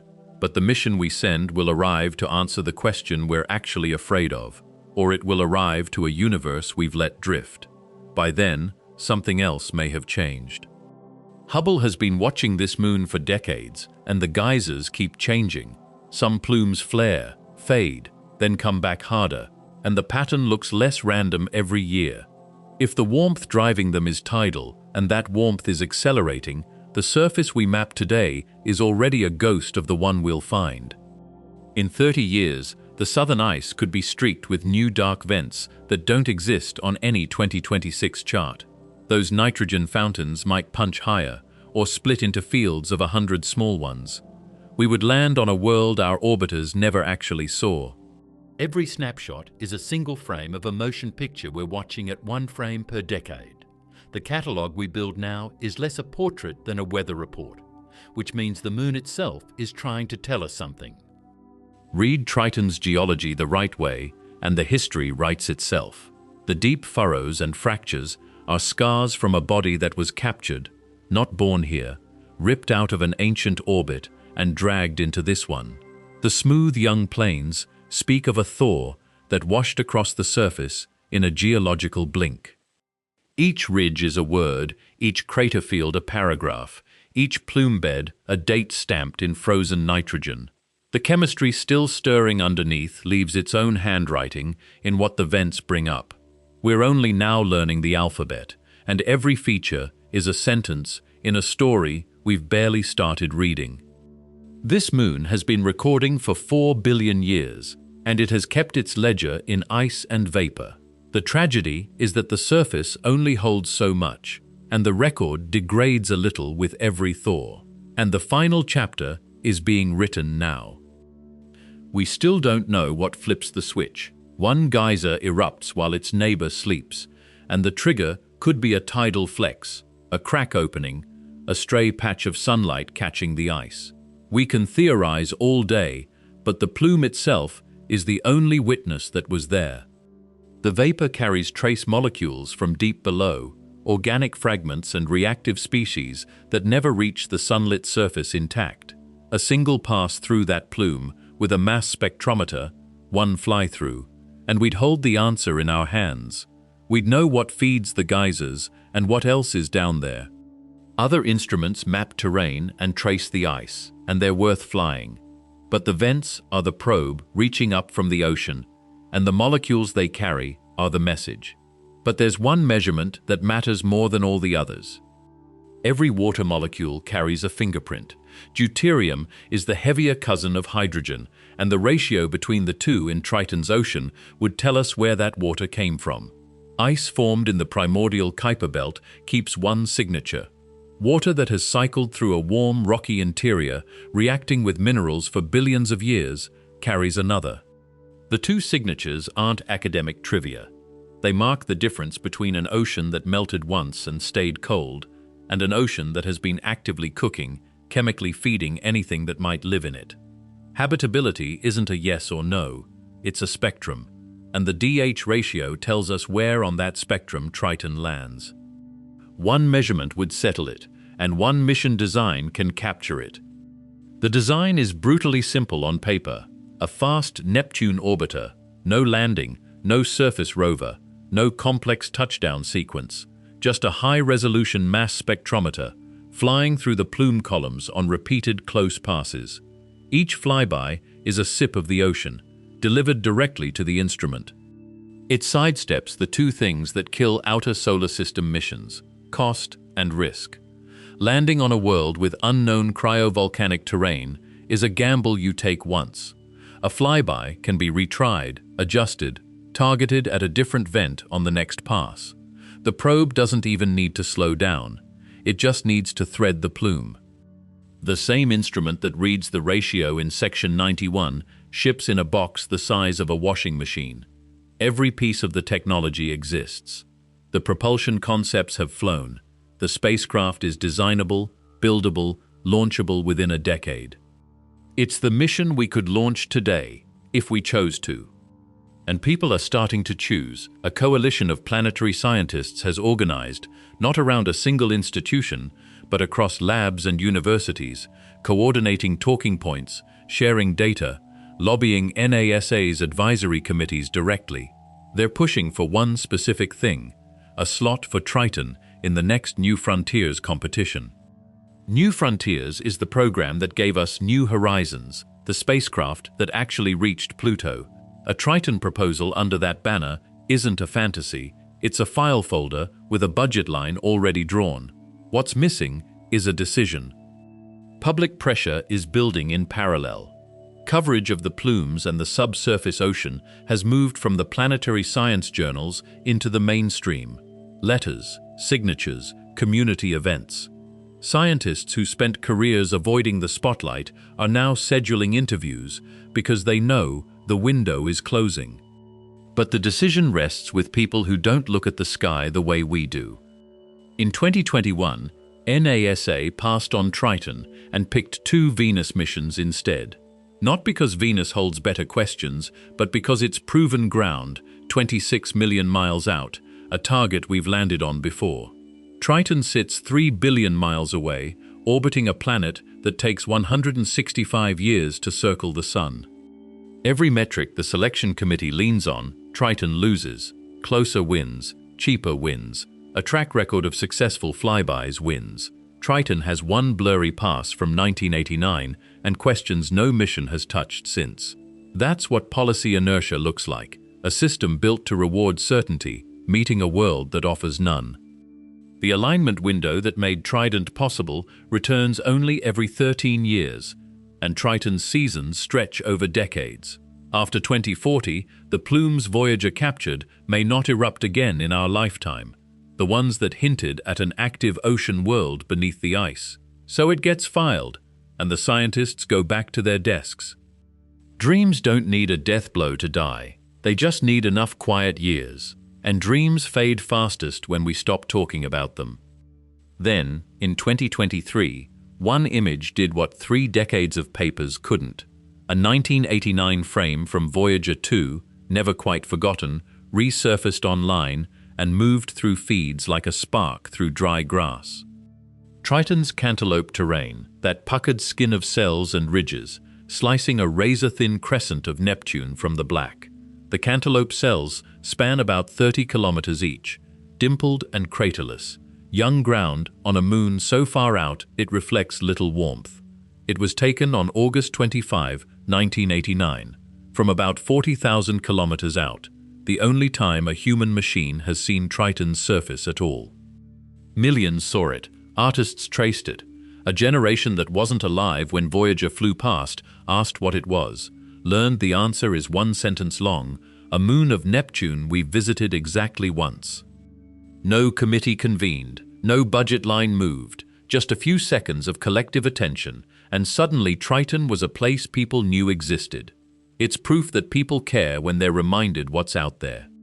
Say Triton gets the green light in 2040. The cruise alone runs 13 years, plus the gravity assists that keep the cost down. Arrival lands somewhere in the 2050s. The scientists who designed the instruments will be retired. Some will have passed on. It's the nature of deep space work. They chose the camera angles, tuned the filters, argued over which terrain mattered most. The people who finally read those files will be their intellectual grandchildren. That's not a tragedy. It's how the long game always worked. Voyager's data is read today by people who weren't born when it left Earth. New Horizons Pluto images are being pored over by graduates who were toddlers at flyby. The baton is designed to be dropped and picked up. The PhD students in today's classes are the ones who will run the operations, write the papers, make the discoveries. A PhD takes about 5 years. A mission to Triton takes 13. The mission built today is their senior thesis, which makes this decision about more than science. Every world we never visit becomes a question we hand to the next generation. Not the answer, just the question, heavier each time we pass it along. Triton is the biggest question in the whole outer solar system. A possible ocean under the ice, geysers still erupting, a moon orbiting backward for reasons nobody can fully explain. Right now that question is still open. The decision we're making is whether our children get to answer it, or whether we hand it down half-solved with the good years already spent. But the clock isn't just ticking for us. Triton's ocean is slowly cooling. Run the models out far enough, and in about 100 million years, that subsurface sea may freeze solid, top to bottom. The heat keeping it liquid doesn't come from the sun this far out.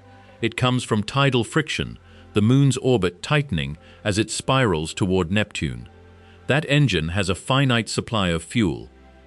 If life is down there, it isn't waiting for us. It's living on borrowed time, counting down in geological units, while we measure our patience in decades. which means we're not the only ones running out of chances. So consider what's suddenly true. The orbit is decaying on a schedule we can actually predict.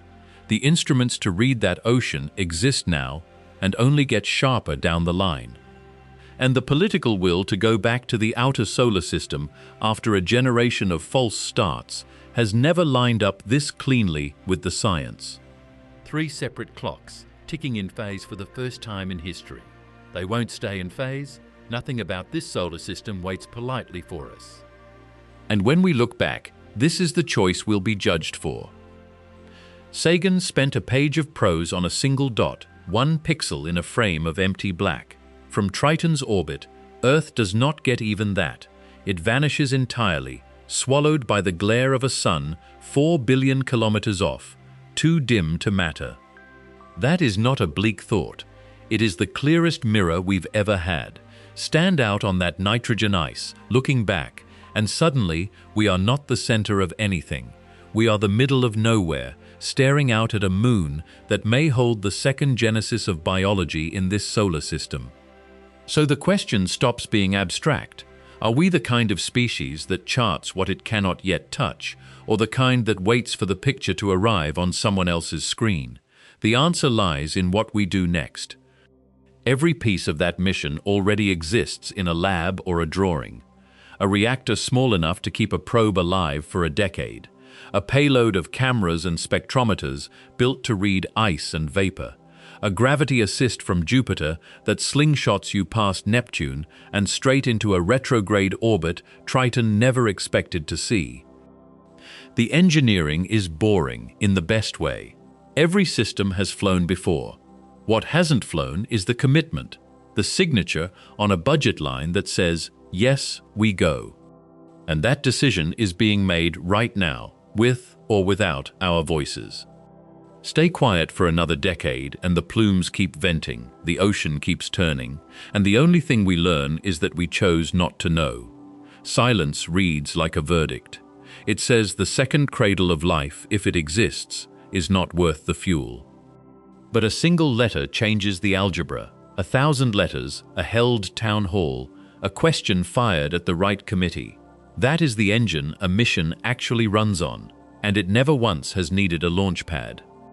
10 years from now, someone presses play on a video exactly like this one, aimed at a different generation. The difference will be whether we wrote our answer into the record or left the page empty because it was easier. But silence can be broken. The thing is, nobody planned this. Members of the Planetary Society, amateur astronomers with backyard telescopes, people who just love the little moon with the cantaloupe skin. They started writing. Letters to Congress, emails to NASA leadership, all saying the same 3 words, send us there. It was quiet at first, a trickle.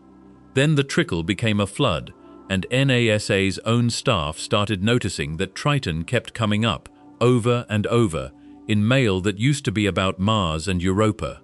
The volume shocked everyone. Nobody had ever lobbied this hard for a moon that had been ignored for 30 years. These aren't professional scientists with grants to protect.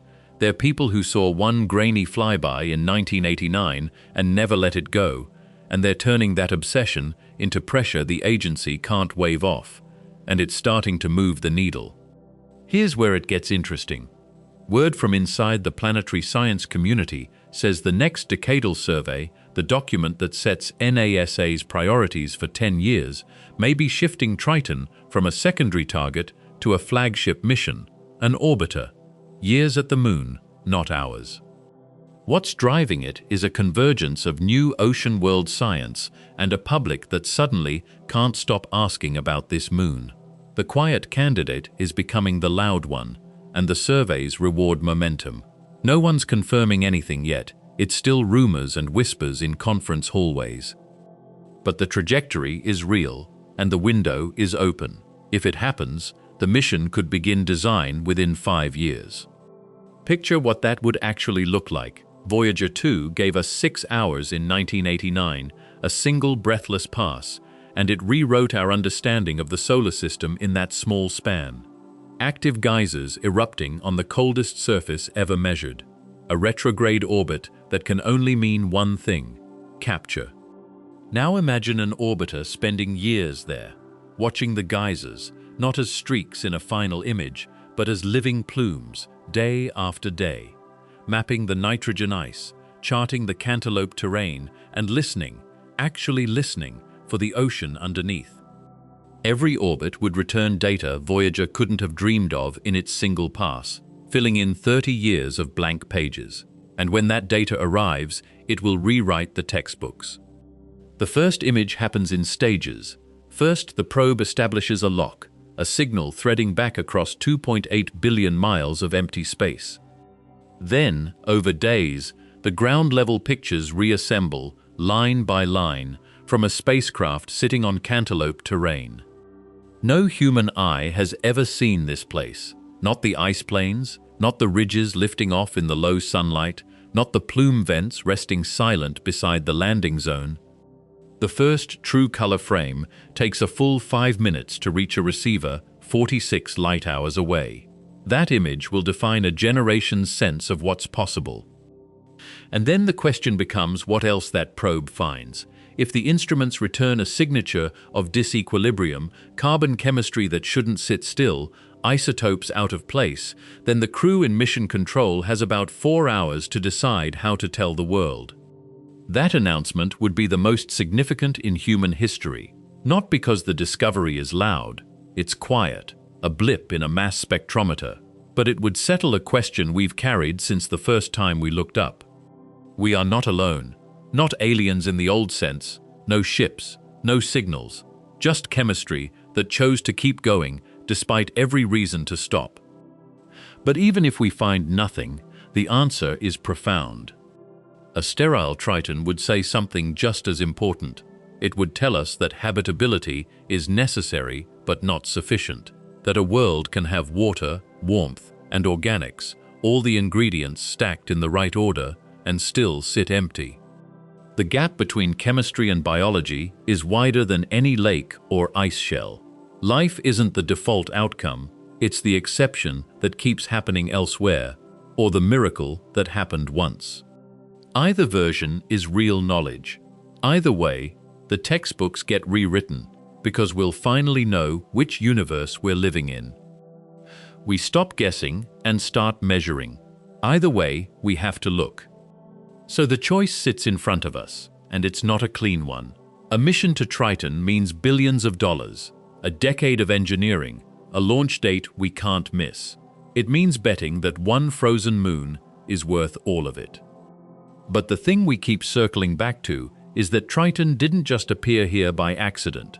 It didn't form where it sits. It was captured, dragged in from the outer dark, and it may hold whatever's left of the Kuiper Belt's oldest secrets in its frozen shell. Every probe we've ever sent toward Neptune gave us a few minutes or a few hours of data. Every image we have of Triton fits in a handful of frames. The questions it raises have gone unanswered for 4 decades because we keep choosing other places. The price of a mission is real, but the price of never looking is a question that stays open forever, and we're the only generation that gets to answer it, and the moon is waiting. Here's what the orbit does to her. Triton spirals 3.5 centimeters closer to Neptune every single year. Think about that pace. It's slower than your fingernails grow, and it's utterly unstoppable. Tidal forces are pulling her inward, the same physics that stole Phobos and will eventually dump it onto Mars. There's no version of this where Triton survives. One day, maybe in a few 100 million years, she'll cross the Roche limit and come apart. The math gives us a ring where a moon used to be, a thin, glowing scar around Neptune, and nothing left to point a telescope at. The object that's been questioning us from the edge of the system, gone. There is nothing we can do to stop that slide, and we shouldn't try. Every year she gets a little closer, a little harder to study, and we get a little older. We won't be here to see that end, but we're here for this beginning. Which brings us to 2040. That's the window where the planets line up for a launch that can actually reach Neptune with existing hardware. Gravity assists, fuel margins, payload capacity. They all have to agree, and they only agree rarely. Miss this window and the next one might not come in your lifetime. Projects die of waiting. Political will evaporates, funding shifts, careers end, and suddenly the mission nobody fought for just quietly never happens. And here's the uncomfortable part. Delays in spacecraft development are the rule, not the exception. Every year we slip is a year closer to that spiral, a year closer to the Roche limit, a year closer to being too late to ask the question at all. So this isn't a matter of if we could go, it's a matter of whether we show up before the universe stops offering. When the alignment fades and the budget dries up, that's it. Which is why what happens next matters more than anything we've discussed. The case went quiet for years. Then, in 2024, a team went back to the raw magnetometer readings Voyager 2 sent home in 1989 and found something the original analysis missed. The spacecraft had registered localized magnetic anomalies near Triton's surface, the kind of field a conductive salty ocean would generate as it churns beneath the ice. They published the work in Science.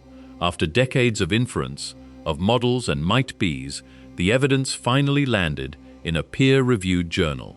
The ocean under Triton's skin isn't a guess anymore. It's a measured fact. And a liquid ocean that size, sitting next to the only known active eruptions in the outer solar system, points in one direction: chemistry, energy, the two ingredients life has never failed to put to work. So what does Triton actually ask of us? Not whether we understand it, we don't. It asks whether we're a species that explores or one that watches from the sidelines. Those geysers from the opening shot are still erupting right now. The ocean beneath them is still there, waiting.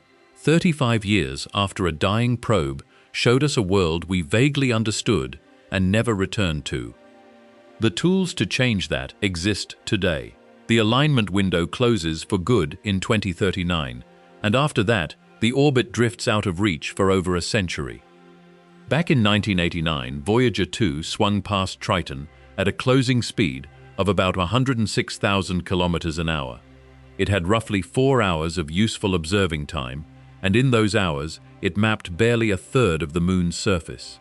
Everything we know about the cantaloupe terrain, the smooth plains, the dark streaks, that all comes from that one partial slice of one hemisphere.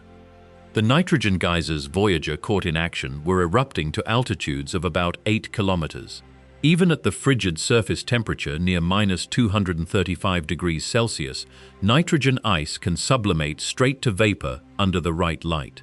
When the sun's summer rays first hit nitrogen ice that's been locked in shadow all winter, the pressure builds until the surface cracks open and a plume blasts out through the gap. That sleet-carrying nitrogen falls back and paints the dark streaks you see in the images. Each streak can run for over 100 kilometers across the frozen plains. Follow them to their source and you'll find the plume vent, and those vents cluster along the subsolar latitude, the line where the summer sunlight lands most directly, which is exactly what you'd expect if sunlight, not internal heat, is what's driving them. But here's the catch with the solar-driven model. Triton's extreme axial tilt means each pole gets decades of continuous daylight followed by decades of continuous night. When Voyager flew by, Triton was near its southern summer solstice, and the plumes were all south of the equator. As the seasons shift, the plume activity should migrate too, and that migration is something a future mission could directly watch happen. Under that nitrogen frost sits a shell of water ice, hundreds of kilometers thick in places. Water ice is strong enough to hold up grand structures like the cantaloupe terrain, those overlapping depressions that give the Moon a texture not found anywhere else in the solar system. Nobody has fully explained how that terrain formed, which is part of why Triton keeps scientists arguing. The density numbers point deep. At 2,061 kilograms per cubic meter, Triton is far denser than any pure ice ball, which means roughly 2/3 of the Moon is rock. That's a huge rocky core for a satellite, and it changes the heat accounting completely. Every burst of radioactive decay inside that rock and every tidal flex from Neptune dumps energy into the system. In 2022, the James Webb Space Telescope took its first good look at Triton, and the spectrum came back unlike anything seen on any other trans-Neptunian world. Webb found carbon dioxide ice in more than 20 different absorption bands, more CO2 than on any Kuiper Belt object ever observed. It also picked up deuterated methane, ethane, and acetylene, all of them organic molecules cooked from methane ice by radiation. Webb's data confirmed what ground telescopes had suspected for decades. The sub-Neptune hemisphere is systematically richer in methane, nitrogen, and carbon dioxide than the trailing side. That asymmetry is a record of how Triton's rotation locks to Neptune, always showing one face, and it tells future missions exactly where to point their instruments. The radiation environment is brutal. Saturn's magnetosphere shreds the surface of its moon Enceladus, but Triton sits inside Neptune's magnetosphere and near the planet's radiation belts, and electrons raining down deposit energy into the thin atmosphere. Yet the moon also keeps its own thin nitrogen atmosphere in vapor pressure balance with surface ices, a fragile equilibrium that changes with every season. Something about that ionosphere still refuses to make sense. Voyager's radio occultation measured electron densities around 10,000 per cubic centimeter, a denser ionosphere than you'd expect given how little sunlight reaches 30 AU. New 2023 reanalysis of the same 35-year-old data using modern signal processing tools recovered identical numbers, confirming that the mystery is real and not a data artifact. Later models argued the extra ionization came from magnetospheric electrons crashing down from Neptune. But a 2023 coupled photochemical model found the opposite, that solar extreme ultraviolet radiation dominates after all. The two camps still disagree, which matters enormously, because the ionosphere is the chemical factory that turns simple ices into complex organics. The organic inventory is genuinely worrying in the good way. Electron and UV bombardment of methane ice produces ethylene, ethane, acetylene, and a whole family of tholins, the reddish-brown complex molecules that stain Triton's surface. On Titan, those same reactions build a thick smog, but on Triton, the atmosphere is so thin that the products rain straight down onto the ice. What makes this compelling is the ocean underneath. The standard model has a silicate core, a liquid water ocean enriched with ammonia acting as antifreeze, and a convecting ice shell on top. The ammonia matters because a few % dissolved ammonia depresses water's freezing point enough that an ocean could stay liquid far longer than 4.5 billion years of slow cooling would normally allow. Recent modeling from Caltech and JPL explored Triton's post-capture thermal history in more detail than ever before. That work suggests the ocean may still be in direct contact with the rocky core at the bottom. Core contact is the key ingredient that's missing from many ocean worlds, because it means water circulates through hot rock, the serpentinization pathway that produces hydrogen and can feed microbes. A 2026 study pushed the story further, arguing Triton's metallic core is actively freezing today, much like Earth's inner core. That crystallization drives vigorous convection that could power a global magnetic field, and it's a field generated by Triton itself, distinct from Neptune's. For a planned mission, this is both a gift and a problem. A strong internal field could bury the weaker induction signal that would announce an ocean. The same 2022 JWST program that studied Neptune's rings caught something unexpected in the inner satellites. Larissa, Galatea, and the rings carry clay minerals called phyllosilicates that only form in liquid water, yet show no water ice at all. The leading explanation is that Neptune once had a proper family of sizable moons, and Triton's capture smashed them to rubble, and the leftover clay now orbits as those rings. That destruction is exactly how Triton arrived. The moon almost certainly didn't form alongside Neptune, it was captured from the Kuiper Belt, probably as one member of a binary pair whose partner got flung away during a close pass. Capture into a retrograde orbit is violently efficient at wrecking a planetary system, and it handed Triton an initial molten interior and a wildly eccentric orbit that has taken billions of years to settle. Today, that orbit is nearly perfect, an eccentricity of about 0.000016, almost a circle. The circularization itself is a clock. It tells us the intense tidal heating that melted Triton in the first place has mostly wound down, which begs the question of what keeps the interior active now and whether the visible geysers are powered by leftover heat or simply by the sun. It's a question with a deadline attached. One detailed 2022 analysis of the plume mechanisms argued that if the plumes are solar-powered, then the 2030s and 2040s are likely the last chance for roughly a century to catch Triton's geysers, while it is exactly in the right season to erupt them. Miss that window, and the season swings the other way, and the vents go silent for decades. The same analysis laid out 5 clean tests a single flyby could perform. Measure the composition and thickness of the southern terrain, analyze what the fan deposits are made of, map where active plumes sit, map where old fans sit, and measure surface temperature right at the vents. Each test discriminates between solar-powered and internally powered eruptions, so one pass could settle a debate that has run for 35 years. That is what the proposed Trident mission was designed to do.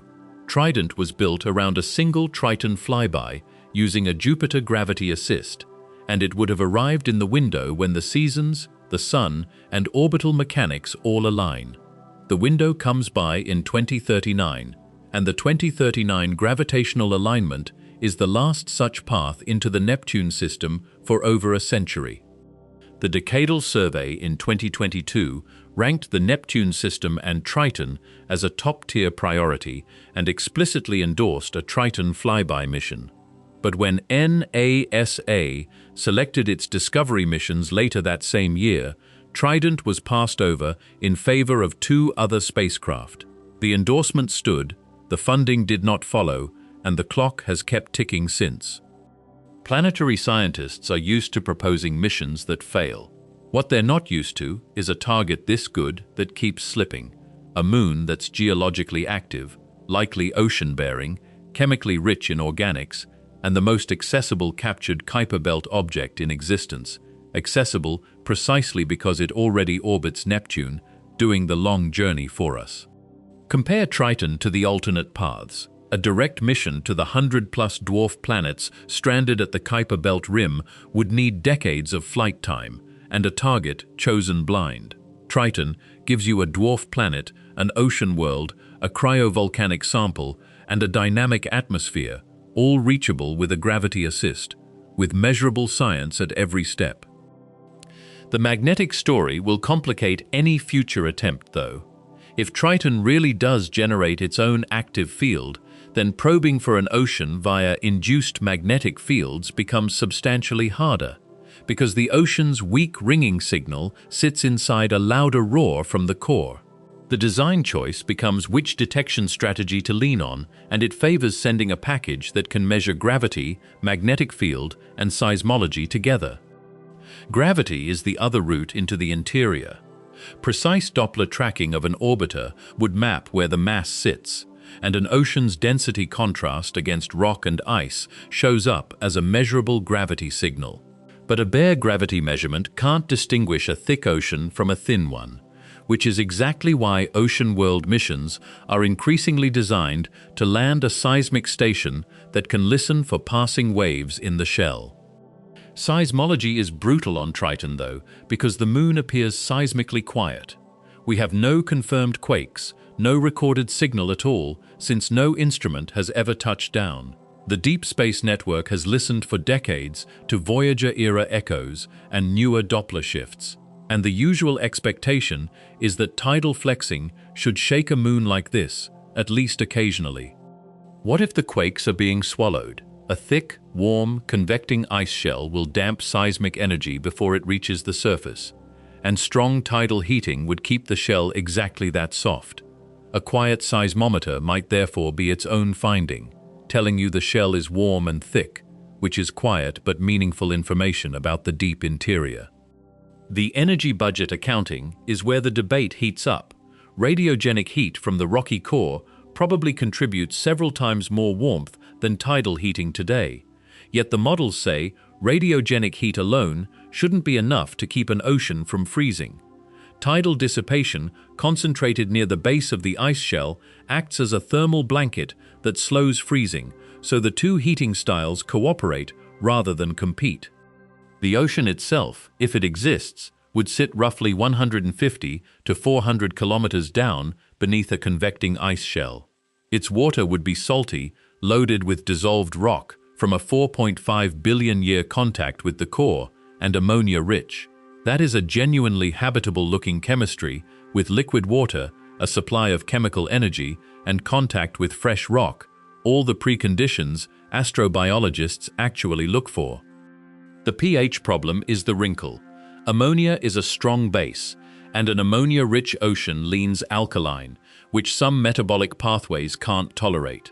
But dissolved carbon dioxide from the surface can buffer that alkalinity, and the contact between carbonate-rich water and fresh silicate rock is exactly the recipe that produces hydrogen gas and carbonate minerals in a reaction known as serpentinization. Nobody can say yet whether any of this chemistry is alive. The honest answer is that Triton gives us every environmental ingredient and zero evidence on the biology either way. That is not an absence of a result. It's an open question, and it's precisely the kind of question that sits dormant until a spacecraft actually returns. Returning is the hard part. Voyager 2's power has decayed for 3 decades. Its cameras long darkened, and its trajectory carries it away from the Neptune system forever at 15 kilometers per second. Nothing else has been back, and the proposed successors have to thread a needle of launch windows, gravity assists, and a 2039 alignment that simply will not come again for over 100 years. There's one more reason the window matters beyond mechanics. If the plumes are truly sun-driven, the season that makes them erupt is finite, and the 2040s may be the last active season any instrument could realistically catch them.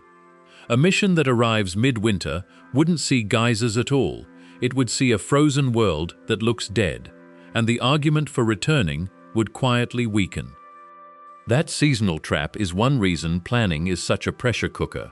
It's not enough to send a spacecraft to Triton. It has to arrive during the right decade to witness the moon doing the very thing that made it famous. The astronomy community is vividly aware of this, and several independent initiatives, including an ESA white paper on the Neptune system, have argued the same essential case. The scientific case has never been static. It has strengthened with every new observation. Decades of ground-based spectra, the 2022 JWST data, the new ocean models, the active core prediction, the catastrophic capture story from the ring moons, each one adds another reason to go back, and no one has found a reason not to. What stands between Triton and a return mission is not a missing technology. The thermal shielding, the radioisotope power, the guidance, the gravity assists, all of it exists and has flown for other destinations. It's a will problem, a budget problem, a scheduling problem, and those are the only problems standing between the scientific community and a moon they consider one of the best targets in the solar system. Every year the wait continues. The orbital window drifts a little closer to closure. Triton keeps the same face to Neptune. The ice keeps sublimating under the summer sun. The ocean keeps its contact with warm rock below.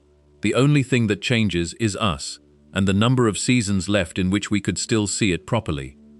The terror was never the moon. It's the possibility that we choose to look away. The ocean is still warm, and the decision is still ours to make. If you want to be part of the generation that answers that question, stick around and subscribe.